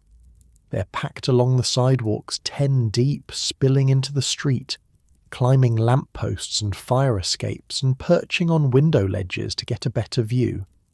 Irish flags everywhere, the green and gold catching the March sunlight, green ribbons pinned to lapels, green hats, green scarves, green everything. Women wearing their best dresses, men in suits they probably can't afford, children sitting on their father's shoulders, waving little flags and shouting, and the noise. God, the noise. Bands playing, different songs overlapping and clashing and somehow making sense together. People singing old songs from the old country, songs you recognize from your mother's kitchen, songs you didn't know you remembered until you heard them again. Children screaming with excitement, vendors shouting, selling green ribbons and paper flags and meat pies and beer. It's like O'Malley's multiplied by 1,000 and then set loose in the streets. It's like all of Ireland got picked up and dropped into Manhattan for a day. You find a spot near 42nd Street, wedged between a family from Donegal and a group of young men who look like dock workers, all of them bigger than you and twice as loud. You wait. The parade starts like a river. Slow at first, barely a trickle, then building into a flood. Men in suits marching in formation, The ancient order of Hibernians with their banners and their medals. Fire brigades with their gleaming red wagons, the horses decorated with green plumes. Police officers, Irish cops who made it onto the force through Tammany connections, walking proud in their blue uniforms, proof that an Irishman can wear a badge in this city. Then the workers, thousands of them, dock workers with their hook-scarred hands, factory workers with their bent backs and missing fingers, construction workers burned brown by the sun, rail workers, canal diggers, men who spend their lives building this city, now marching through it like they own it. Because today, maybe they do. You see men from your factory in the crowd, men you work beside every day, their faces transformed by something like joy, like pride, like belonging to something bigger than a tenement or a machine. They're not workers today. They're Irish. They're Americans. They're free. They chant. They sing. They wave flags and banners with union slogans, words about 8-hour days and fair wages and dignity for workers. The Knights of Labour banner passes by, then the AFL, then groups you don't recognise but understand anyway. Nobody stops them. Nobody arrests them. The cops on the corners are Irish too, cheering along with everyone else. For one day at least, the workers are allowed to dream out loud, to demand out loud, to exist out loud. You watch for hours. Your feet hurt. Your stomach is empty. You don't care. This is what community looks like. This is what power looks like when ordinary people stick together. This is what your cousin Patrick was part of, what Mr. Flannery is part of, what you're becoming part of, whether you meant to or not. By late afternoon, the parade is winding down. The crowds are dispersing, heading to saloons and dance halls to continue the celebration. Tommy disappeared hours ago, swept away by some friends from his block. You're about to head home when someone bumps into you. Sorry, a voice says. A woman's voice. You turn. She's about your age, maybe a year or two younger. Red hair pinned up under a green ribbon, freckles across her nose, eyes that are somewhere between blue and green, like the sea on a cloudy day. She's beautiful. Not in the untouchable way of the woman in the carriage with the little dog. Beautiful in a real way, in a way that makes your chest tight. My fault, you managed to say. Wasn't watching where I was standing. She smiles. You're from the old country. I can hear it. Cork, you say. Galway, she says. Came over 3 years ago with my parents. You? 6 months. Give or take. She nods like this makes sense, like she remembers what 6 months felt like. I'm Bridget, she says. Bridget O'Connor, Seamus Callahan. She sticks out her hand, which surprises you. Women don't usually shake hands, but Bridget O'Connor apparently does what she wants. Her grip is firm, her hand is rough, calloused. Working hands, like yours. You work? You ask. She raises an eyebrow. What? Women can't work? No, I just meant... She laughs. Relax, Callahan. I'm teasing. I work at a garment factory on Hester Street, sewing shirts, 12 hours a day, same as you probably. Same as everyone, you say. Same as everyone, she agrees, but not today. Today's for being Irish. She glances at the dispersing crowd. Some of us are going to a dance hall on Bowery, she says. Murphy's place. You know it? You don't. You shake your head. You should come. It's St. Patrick's Day. You shouldn't spend it alone. You think about the tenement, about Mary and the children and the floor you'll sleep on tonight, about the money you're saving and the mother you're trying to bring over and all the responsible, practical, sensible things you should be doing. Okay, you say. I'll come. Bridget smiles. That smile does something to your chest, something you don't have a word for. Murphy's, she says. Bowery and Grand. 8 o'clock. Don't be late." And then she's gone, swallowed by the crowd, leaving you standing on Fifth Avenue with your heart beating faster than it has any right to. You go to the dance. Murphy's is a basement hall with a low ceiling and sawdust on the floor and a band in the corner playing jigs and reels that make your feet want to move even if you don't know how to dance. You don't know how to dance. Not really. But neither does anyone else, it turns out. They just move. They stomp and spin and grab partners and let the music carry them wherever it wants to go. Bridget finds you near the door, too nervous to go in properly. "You came," she says. "Said I would." She grabs your hand. "No more standing around.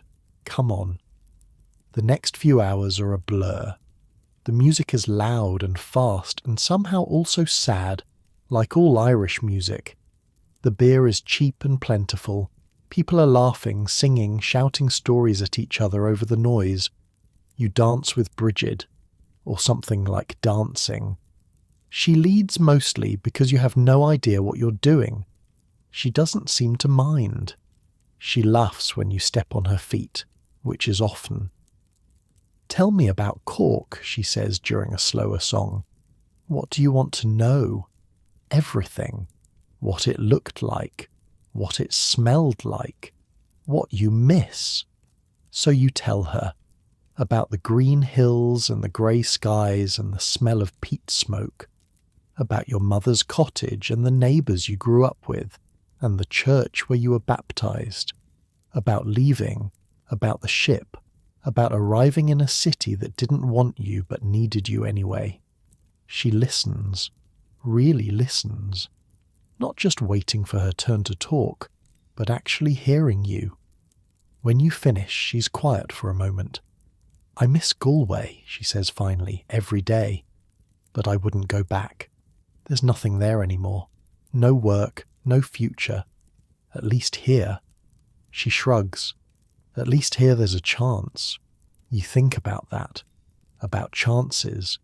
About futures. "Do you ever wonder?" you start to ask.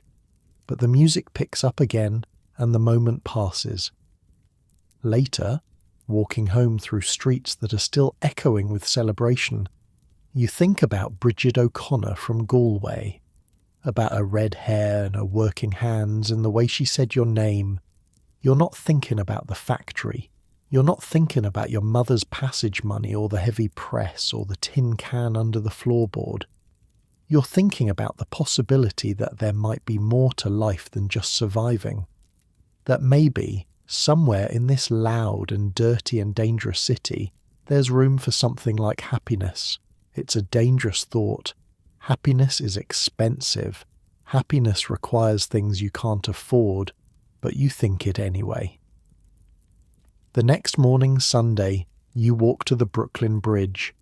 You've been meaning to see it for months. Everyone talks about it. The eighth wonder of the world, they call it. The greatest engineering feat of the age. A bridge that took 14 years to build and killed at least 20 men in the process. It opened 3 years ago, in 1883. The day it opened, thousands of people walked across it, and one woman got crushed in a stampede when someone shouted that the bridge was collapsing. It wasn't. It was just fear. Just people being afraid of something new. You pay the penny toll and start walking. The bridge stretches ahead of you like a road into the sky. Stone towers rising up on either side, massive and solid, strung with cables as thick as your arm. Below you, the East River churns grey and cold, dotted with boats and ferries. You walk to the middle and stop. Look back at Manhattan. Look forward at Brooklyn. From up here, the city looks different. Smaller somehow, but also grander. You can see the tenements of the Lower East Side, the smokestacks of the factories, the spires of churches. You can see the new buildings going up, 5 stories, 6 stories, reaching higher every year. This bridge was impossible once. Everyone said so. Too long, too heavy, too ambitious. The man who designed it died before it was finished.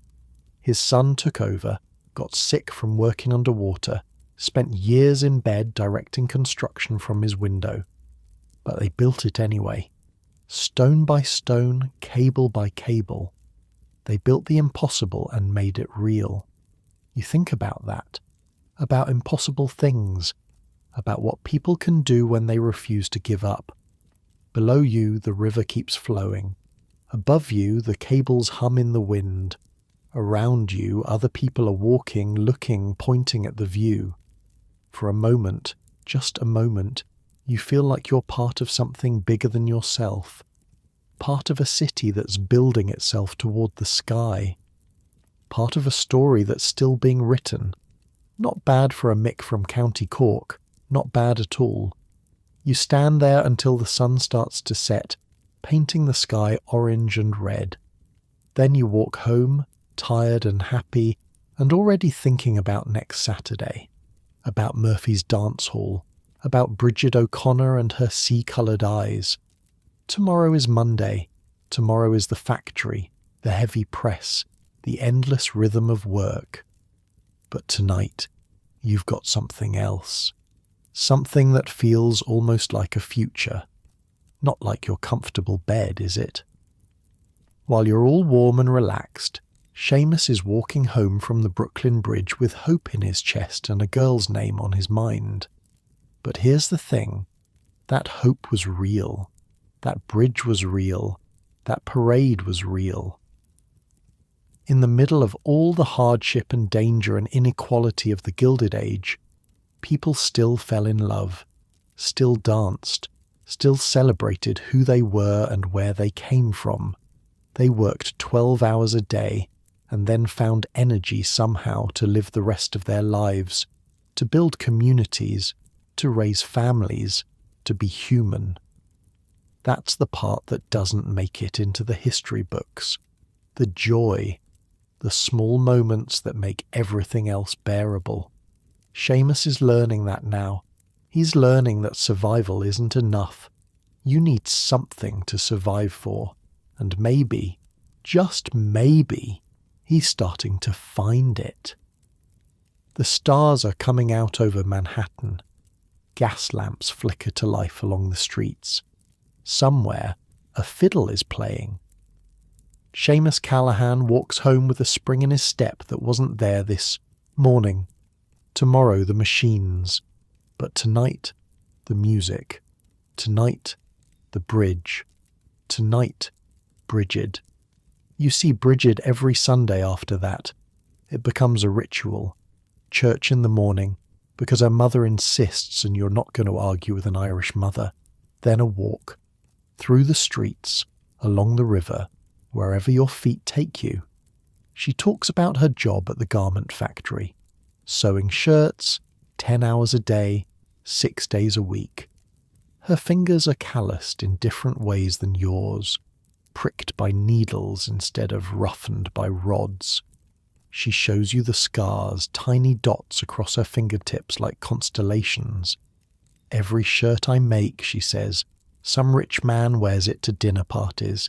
He's never going to think about me, never going to know I exist. But I know he exists.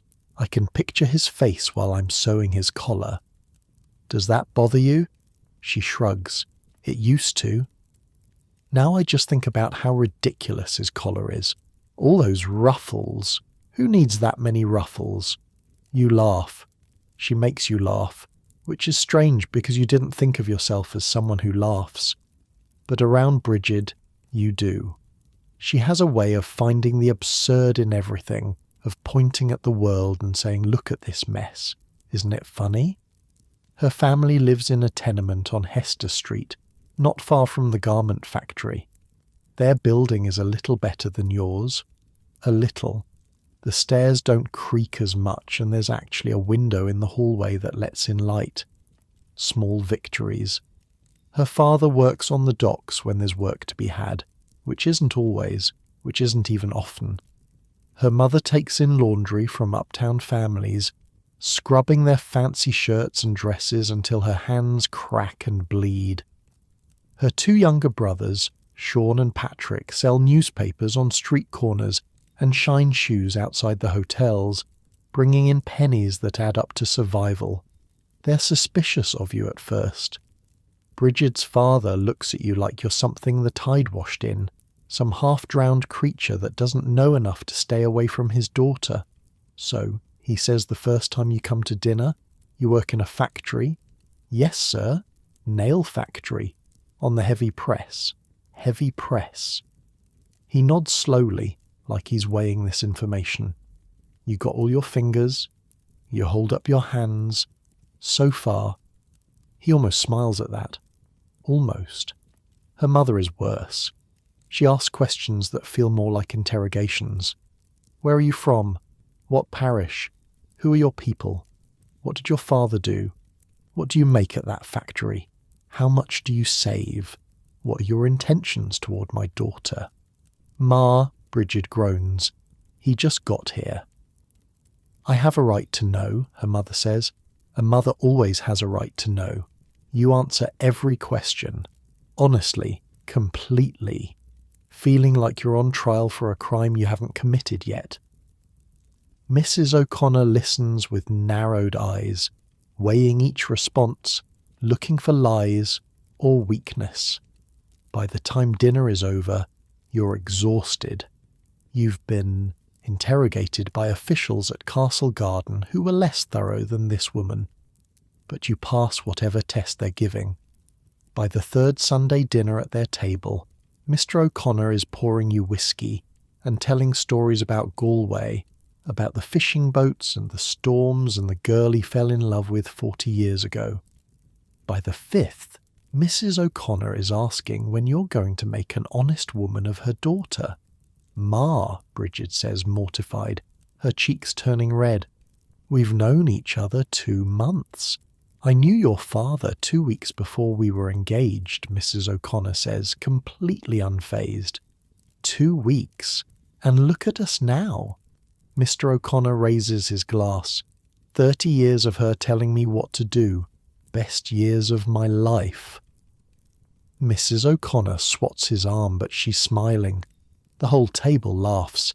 Even you, especially you. Summer comes back around. A year ago you were on a ship, seasick, scared, not knowing what waited for you on the other side of the ocean. Now you're walking these streets like you own them. Not really, of course. You still get lost sometimes. You still feel like a foreigner in ways you can't explain. But the city doesn't terrify you anymore. It's just home. Loud, dirty, crowded home. The heat returns, and with it, all the smells you forgot about during winter. The garbage ripening in the gutters, the horses and their endless contributions to the streets, the tenements baking in the sun, the air inside so thick you could cut it with a knife. The factory is brutal again. The furnaces that saved you in February are trying to kill you in July. Men pass out at their stations. They drag them outside, splash water on their faces, send them back to work. Tommy's grown an inch since you met him. He's 13 now, though he lies and says 14 to anyone who asks.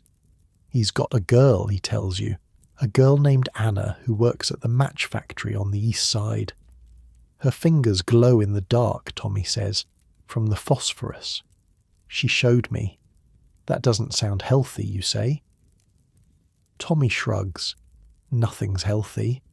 At least she's pretty. He's got a point. In August, something happens that you've been dreaming about for almost a year. You count the money in the tin can. You've been counting it every week, watching it grow penny by penny, dollar by dollar. But this time, when you're done counting, you count again. And then again, just to be sure. $32.15. You stare at the pile of coins and crumpled bills spread out on Mary's table. The candlelight catches the edges of the silver, makes it glow. That's enough, Mary says quietly. She's been watching you count. That's enough for passage. For your mother. You don't say anything. Can't say anything. Your throat is tight and your eyes are burning, and if you open your mouth you might start crying, which would be embarrassing and also unstoppable. Mary puts a hand on your shoulder. Patrick would be proud of you, she says. You know that, right? He'd be proud. You nod. Swallow hard.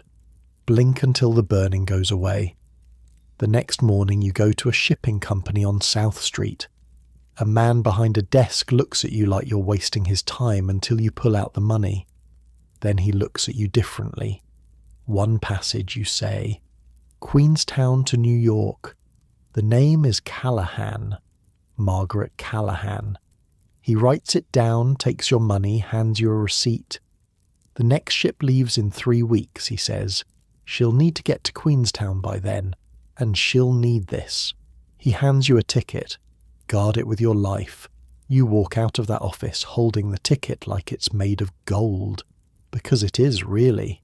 It's months of work and sweat and sacrifice turned into a piece of paper that's going to bring your mother across an ocean.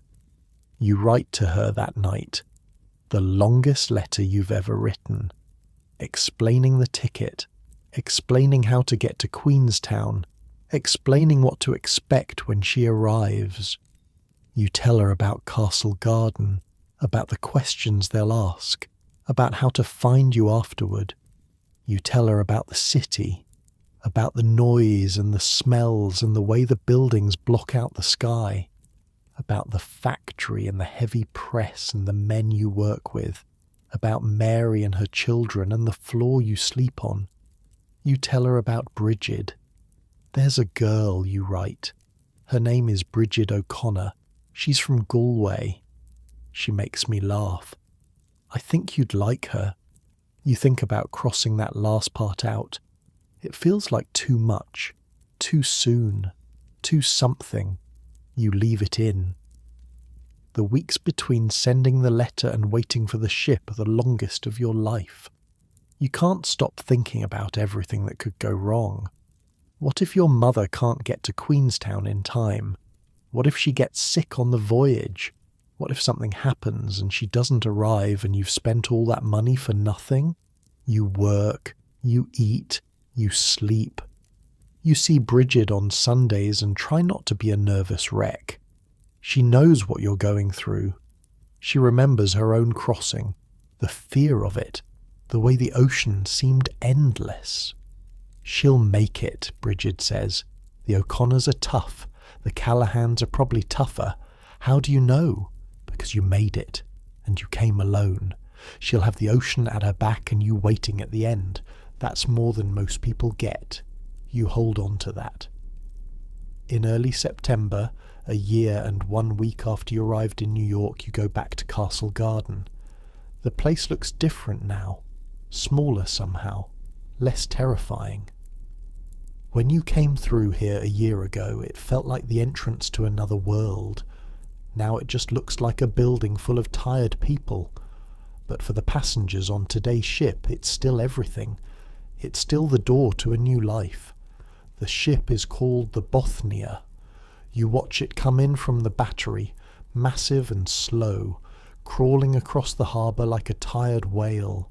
Smoke pouring from its stacks, seagulls circling overhead, screaming, the Statue of Liberty. In the distance, still that dull copper colour, still holding her torch, still promising things she can't guarantee. You watch the passengers start to disembark, hundreds of them, thousands, pouring down the gangway in a river of hope and fear and exhaustion. They look like you looked a year ago, pale and thin and scared and determined, clutching bags and children and whatever small pieces of home they managed to bring. You wait by the processing area. You're not supposed to be here, technically, but Tommy told you about a guard who can be bribed, and $1 got you through the gate. You scan the faces, old women, young men, families with crying babies, a priest in his black cassock, 2 children holding hands, alone, nobody meeting them. You look for grey hair and a green shawl and the face that sang you to sleep when you were small. The minutes stretch. The crowd keeps coming. Your heart is pounding so hard you can feel it in your throat. What if she didn't make it? What if she got sick? What if something happened on the crossing? And then you see her. She's in the middle of a crowd of women moving slowly, leaning on a cane you don't remember her having. She looks older than you remember, smaller somehow, frailer. The crossing was hard on her, you can tell. She's thin and pale, and her clothes hang loose on a frame that used to be stronger. But her eyes are the same, scanning the crowd, looking, searching. And then they find you. The same eyes. Your eyes. The eyes that watched you take your first steps, that cried when you left, that you've been dreaming about for a year. She doesn't run. Neither do you. You walk toward each other through the chaos, through the pushing bodies and crying children and overwhelmed officials. The crowd seems to part around you, or maybe you just don't notice it anymore. You meet in the middle. "Ma," you say. Your voice cracks on the word. She reaches up and touches your face. Her hand is cold, thin. You can feel the bones beneath the skin, but her touch is the same, gentle, wondering. "My boy," she says. "Look at you. You're so tall now. You're a man. You want to say something important, something that captures everything you've felt for the past year, everything you've been through, everything you've been saving for, all those rods fed into machines, all those nights on the floor, all those dollars in the tin can. But all you can do is hold her. She holds you back, tight, like she's afraid you might disappear, like she's making sure you're real. Around you, the crowd keeps moving. The city keeps churning. The machines keep running, and the ships keep coming, and the whole brutal, beautiful mess of America keeps grinding forward. But for this one moment, none of it matters. You're just a boy holding his mother, a son and a mother, together again after an ocean and a year, a family made whole again. The walk back to Orchard Street is slow. Your mother leans on your arm, tired from the voyage, overwhelmed by the noise and the smell and the sheer size of everything. You point things out as you walk. "That's a streetcar, Ma. Those are electric lights. That's the Brooklyn Bridge, see? Over there." She nods but doesn't really see. She's too tired, too in shock. Give her time, a week, maybe 2. She'll adjust. Everyone does, eventually. Mary cries when you bring your mother through the door. The children crowd around, curious about this strange old woman who speaks with the same accent as Seamus, but also different, thicker, more like home. "Mrs. Callahan," Mary says, wiping her eyes. "You're welcome here, as long as you need." Your mother looks around the apartment. The bare floors, the peeling wallpaper, the cramped space where 6 people, now 7, will somehow fit. "This is where you've been living?" she asks quietly. "Yes, Ma." She's quiet for a long moment. Then she nods. "Well," she says, "we'll make it work. We always do." That night, you give her your spot by the stove. You sleep by the door, feeling the draft come through the cracks. You don't care. You don't care about anything except that she's here. She's real. She made it. Outside, the city is still roaring. Never quiet, never still. But inside this tiny apartment, there's something that wasn't there before. Family. Real family. Not like your cozy room right now, is it? While you're all comfortable and warm, Seamus is lying on the floor near a drafty door, happier than he's ever been in his life. Because that's the thing about happiness. It doesn't need comfort. It doesn't need space or money or any of the things we think it needs. Sometimes happiness is just a mother's hand on your face after a year apart. Sometimes it's watching her sleep near a stove in a tenement in a city she's never seen. Sometimes it's knowing that all the work meant something, that the sacrifice wasn't for nothing. Seamus has his mother back. He has a girl who makes him laugh.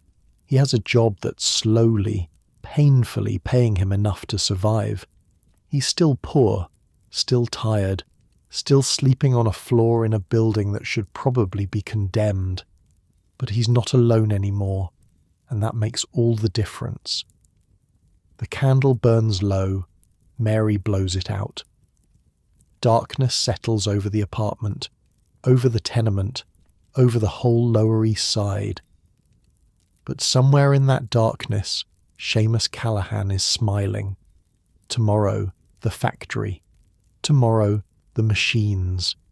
Tomorrow, another day of feeding rods and watching his back and trying to keep all his fingers. But tonight, his mother is sleeping 3 feet away. Tonight, everything is exactly as it should be. Almost as it should be. Because the Gilded Age isn't done with Seamus Callahan yet, and even on the best nights, even in the happiest moments, there's always something waiting. Something he can't see coming. But that's tomorrow's problem. Tonight, he sleeps, and he dreams of green fields and grey skies and a cottage in County Cork where a woman used to sit by the fire and wonder if her son was okay. He's okay, Ma. He's okay. The weeks after your mother arrives are hard in ways you didn't expect. She doesn't complain. That's not her way. Never has been. Back in Cork, she buried your father and went right back to work the next day. She's not built for self-pity. But you can see it in her eyes when she looks around the tenement. The shock that hasn't quite faded. The grief for something she can't name. Maybe for the Ireland she left behind. Maybe for the America she imagined. This isn't what she pictured. When she was saving those pennies back in Cork, counting them by candlelight, dreaming of the country where her son had gone, she pictured something else, something cleaner, something with windows that let in light and floors that didn't creak, and walls that kept out the cold. She pictured her son in a proper bed, not on a wooden floor by a draughty door. She doesn't say any of this, but you know. You can read her face like a book. You always could. She spends the first week mostly sleeping, recovering. The voyage took more out of her than she'll admit. She's 63 years old, and she crossed an ocean in steerage, sleeping in a bunk barely wider than her shoulders, surrounded by strangers, eating food that would make a dog sick. 12 days of that would exhaust anyone. At her age, it nearly killed her. "Give her time," Mary says one morning, seeing the worry on your face. "It took me months to stop jumping at every noise. The city's loud. She'll get used to it. We all do. You're not sure. You're not sure she should have to get used to it. But what choice is there? What choice has there ever been?" Slowly, though, she starts to find her footing. That's the thing about your mother. She's small and old, and she looks like a strong wind could knock her over. But inside, she's made of iron. She's survived famine and poverty and a husband dying young, and a son leaving for another continent. She can survive New York. She takes over the cooking from Mary. Not because Mary asks, but because that's what your mother does. She feeds people. It's her language, her way of saying I love you without having to say the words. The watery potato soup becomes something thicker, richer, flavoured with herbs she finds at the street markets and stretches further than you thought possible. She works miracles with scraps, the way she always has. She mends clothes, everyone's clothes. Her fingers are still nimble despite her age, and she can patch a shirt so you'd never know it was torn. The children bring her their worn-out shoes, and she works miracles with scraps of leather and determination. She learns the neighbourhood, where to buy bread that isn't stale, which vendor gives honest weight, which streets to avoid after dark. She makes friends with the Italian woman downstairs and the Jewish family across the hall, communicating in a language that's mostly gestures and smiles. She goes to Mass every morning. St. Patrick's on Mulberry Street, walking there before dawn and back again before you leave for work. She lights candles for your father, for Patrick, for everyone she left behind and everyone she's found. One Sunday in October, you bring Bridget to meet her. You've been nervous about this for weeks. Your mother has opinions, strong opinions, and she's not shy about sharing them. But Bridget walks into that apartment like she owns it, shakes your mother's hand, looks her in the eye and says, "Mrs. Callahan, your son talks about you constantly. I feel like I already know you." Your mother studies her. That same weighing look she used to give the merchants in Cork when she thought they were cheating her. "Galway," she says finally. "I can hear it." "Yes, ma'am. Good people in Galway. Hard people." Your mother nods slowly. "Sit down, girl. Tell me about your family." Bridget sits. She talks. Your mother listens, asks questions, nods at the answers. You stand in the corner feeling useless, watching two women who could probably run the world if anyone gave them the chance. By the time Bridget leaves, your mother is smiling. "I like her," she says after the door closes. "She's got spine." "I know. Don't let her get away, Seamus. Girls like that don't wait around forever." "I know, Ma." She pats your cheek. "Good boy." November comes, then December. The days get shorter, and the cold starts creeping back. But this year is different. This year, the apartment has your mother in it, stirring soup and mending shirts and humming old songs from home. This year, there's someone waiting when you come home from the factory, someone who looks up and smiles and asks about your day. This year, you're not alone. On Christmas Eve, something happens that you'll remember for the rest of your life. Mr. Flannery comes by the building. Not unusual, he's always checking on his people, making the rounds, keeping track of who owes what and who needs help. But this time he's carrying a basket, a big one, heavy, turkey, a whole turkey, plucked and cleaned and ready for the oven, potatoes, carrots, onions, bread that's actually fresh, soft when you squeeze it, a bottle of whiskey, a bag of hard candies for the children, things you could never afford, things you've only seen in shop windows. "For the Callahans," he says, "Merry Christmas." Your mother doesn't know what to say. Neither do you. Mary has her hand over her mouth. The children are staring at the basket like it's made of gold. "Patrick was a good man," Mr. Flannery says. He's said this before, but tonight it sounds different, heavier, like he means it. Like he actually remembers Patrick as a person, not just a name in his book. His family is our family. That's how this works. That's how we survive. He tips his hat and leaves before anyone can thank him properly. That's Mr. Flannery's way. He doesn't want gratitude. He wants loyalty. And he's just bought a little more of it. That night, you eat better than you have in months, maybe years, maybe ever. The turkey is golden and crispy, and when you bite into it, the meat falls apart in your mouth. The children are delirious with joy, stuffing themselves until their bellies are round. Mary is crying again, those good tears that come when something breaks open inside you. Your mother says grace in Irish, her voice steady and strong, thanking God for food and family and the chance to be together. You think about Patrick, about the man you never got to know, about everything he built before he died, the connections, the community. the web of loyalty and obligation that's now keeping his family fed on Christmas Eve. You think about what he must have gone through. The same factory, probably. The same machines. The same exhaustion and fear and hope. He did it for years before the typhoid took him. Years of feeding rods and dodging accidents and coming home to this apartment to Mary and the children. He built something. Even if he didn't live to see it, he built something that lasted. This is the Gilded Age. Not the mansions on Fifth Avenue. Not the balls where millionaires spend more on flowers than you make in a year. Not the carriages with the dogs wearing ribbons.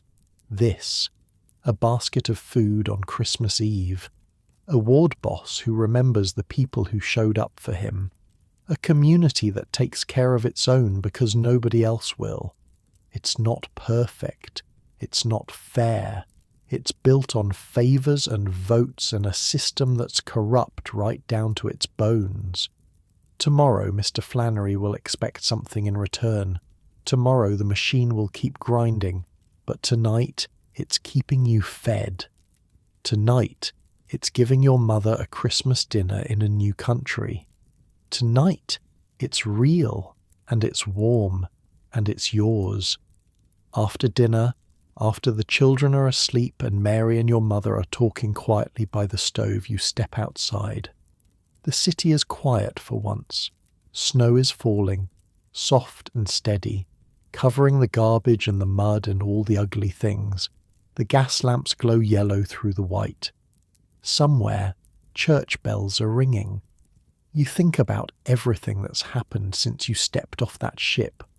The fear, the confusion, Castle Garden and the dead horse in the street and the tenement that smelled like despair, the factory, the machines, Tommy with his missing finger, the man who lost his hand, the heat and the noise and the rhythm that got into your bones, the cold that killed O'Brien, the electric lights on Broadway, the Brooklyn Bridge stretching toward the sky, the parade, Murphy's dance hall, Bridget O'Connor and her sea-coloured eyes, your mother's face in the crowd at Castle Garden, the way she touched your cheek and called you a man.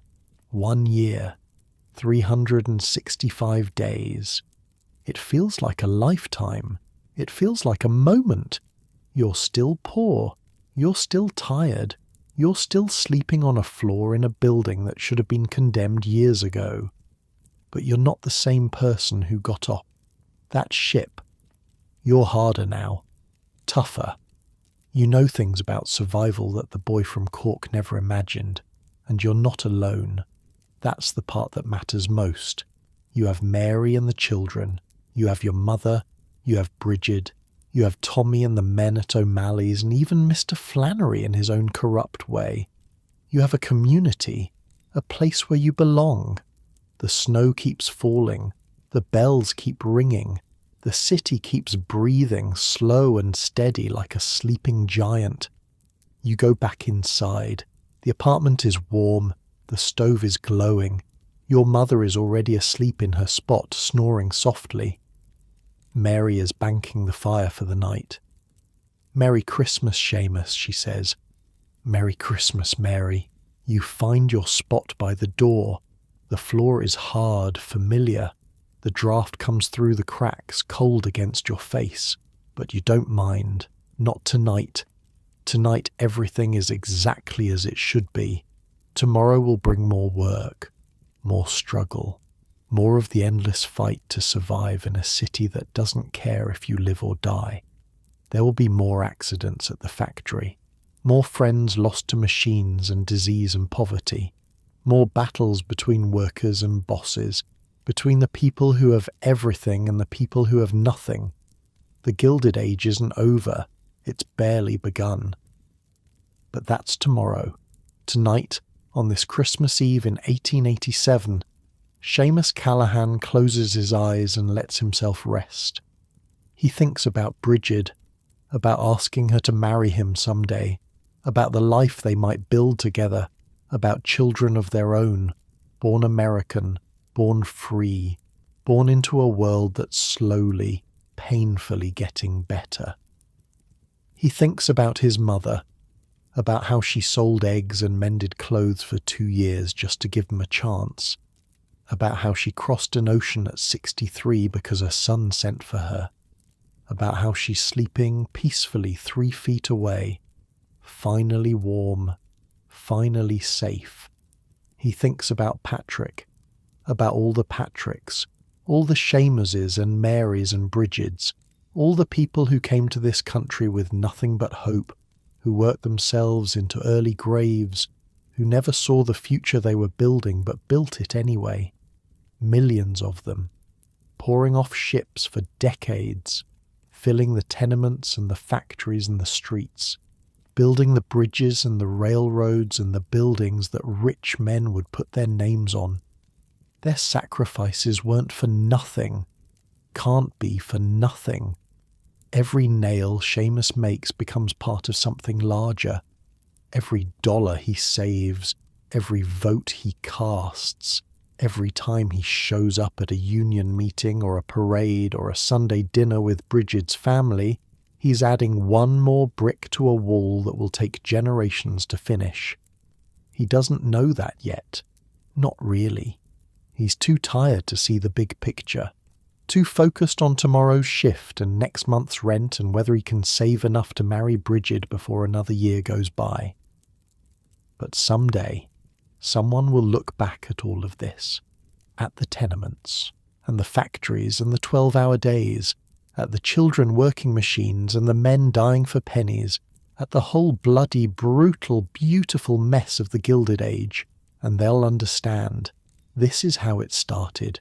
This is how it always starts, with people at the bottom fighting for something better, with communities coming together because they have to, with small victories that add up, over decades, over generations, into something that looks almost like progress.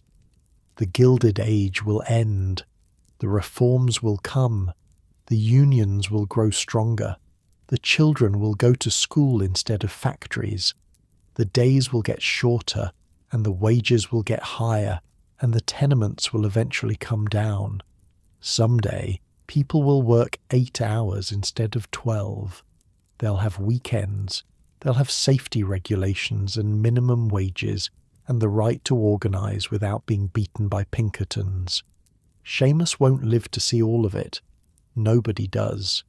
Change is too slow for any one lifetime, but it will happen, because people like him made it happen. One day at a time, one fight at a time, one saved dollar and one union vote and one St. Patrick's Day parade at a time. That's how the world changes, not with speeches from politicians or decisions from judges, with ordinary people refusing to give up. The candle flickers one last time. Mary blows it out. Darkness settles over the apartment, over Orchard Street, over the whole Lower East Side with its million stories, its million struggles, its million dreams. But it's a gentle darkness now, a peaceful darkness, the kind that feels like rest. Seamus Callahan lets his breathing slow, lets his muscles relax, lets the sounds of the city fade into something like silence. And maybe, wherever you are right now, you can let yourself do the same. Let your eyes close if they haven't already. Let your body sink into whatever softness is holding you. Let the story fade and the sleep come, soft and steady like snow falling on a quiet street. You're warm. You're safe. You're exactly where you need to be. Unlike Seamus on his wooden floor, you've got a real bed, a real pillow, heat that doesn't require feeding coal every few hours. You've got all the things that people like Seamus spent their whole lives fighting for, all the small comforts that used to be luxuries, all the progress that was paid for in sweat and blood and sacrifice. That's worth remembering. That's worth being grateful for. But not tonight. Tonight isn't for thinking. Tonight is for sleeping. So let yourself drift. Let the story settle into your bones like warmth. Let Seamus and Bridget and Mary and all the rest of them fade into dreams. They made it through. They always made it through. And so will you. The night is quiet now. The city is sleeping. Somewhere snow is falling on empty streets, covering everything in white. Rest now. You've earned it. Tomorrow will come soon enough, with its own challenges, its own battles, its own small victories. But that's tomorrow. Tonight you sleep, and maybe, just maybe, you dream of a world that's a little bit better than the one you woke up in. That's all any of us can do. That's all any of us have ever done. Good night.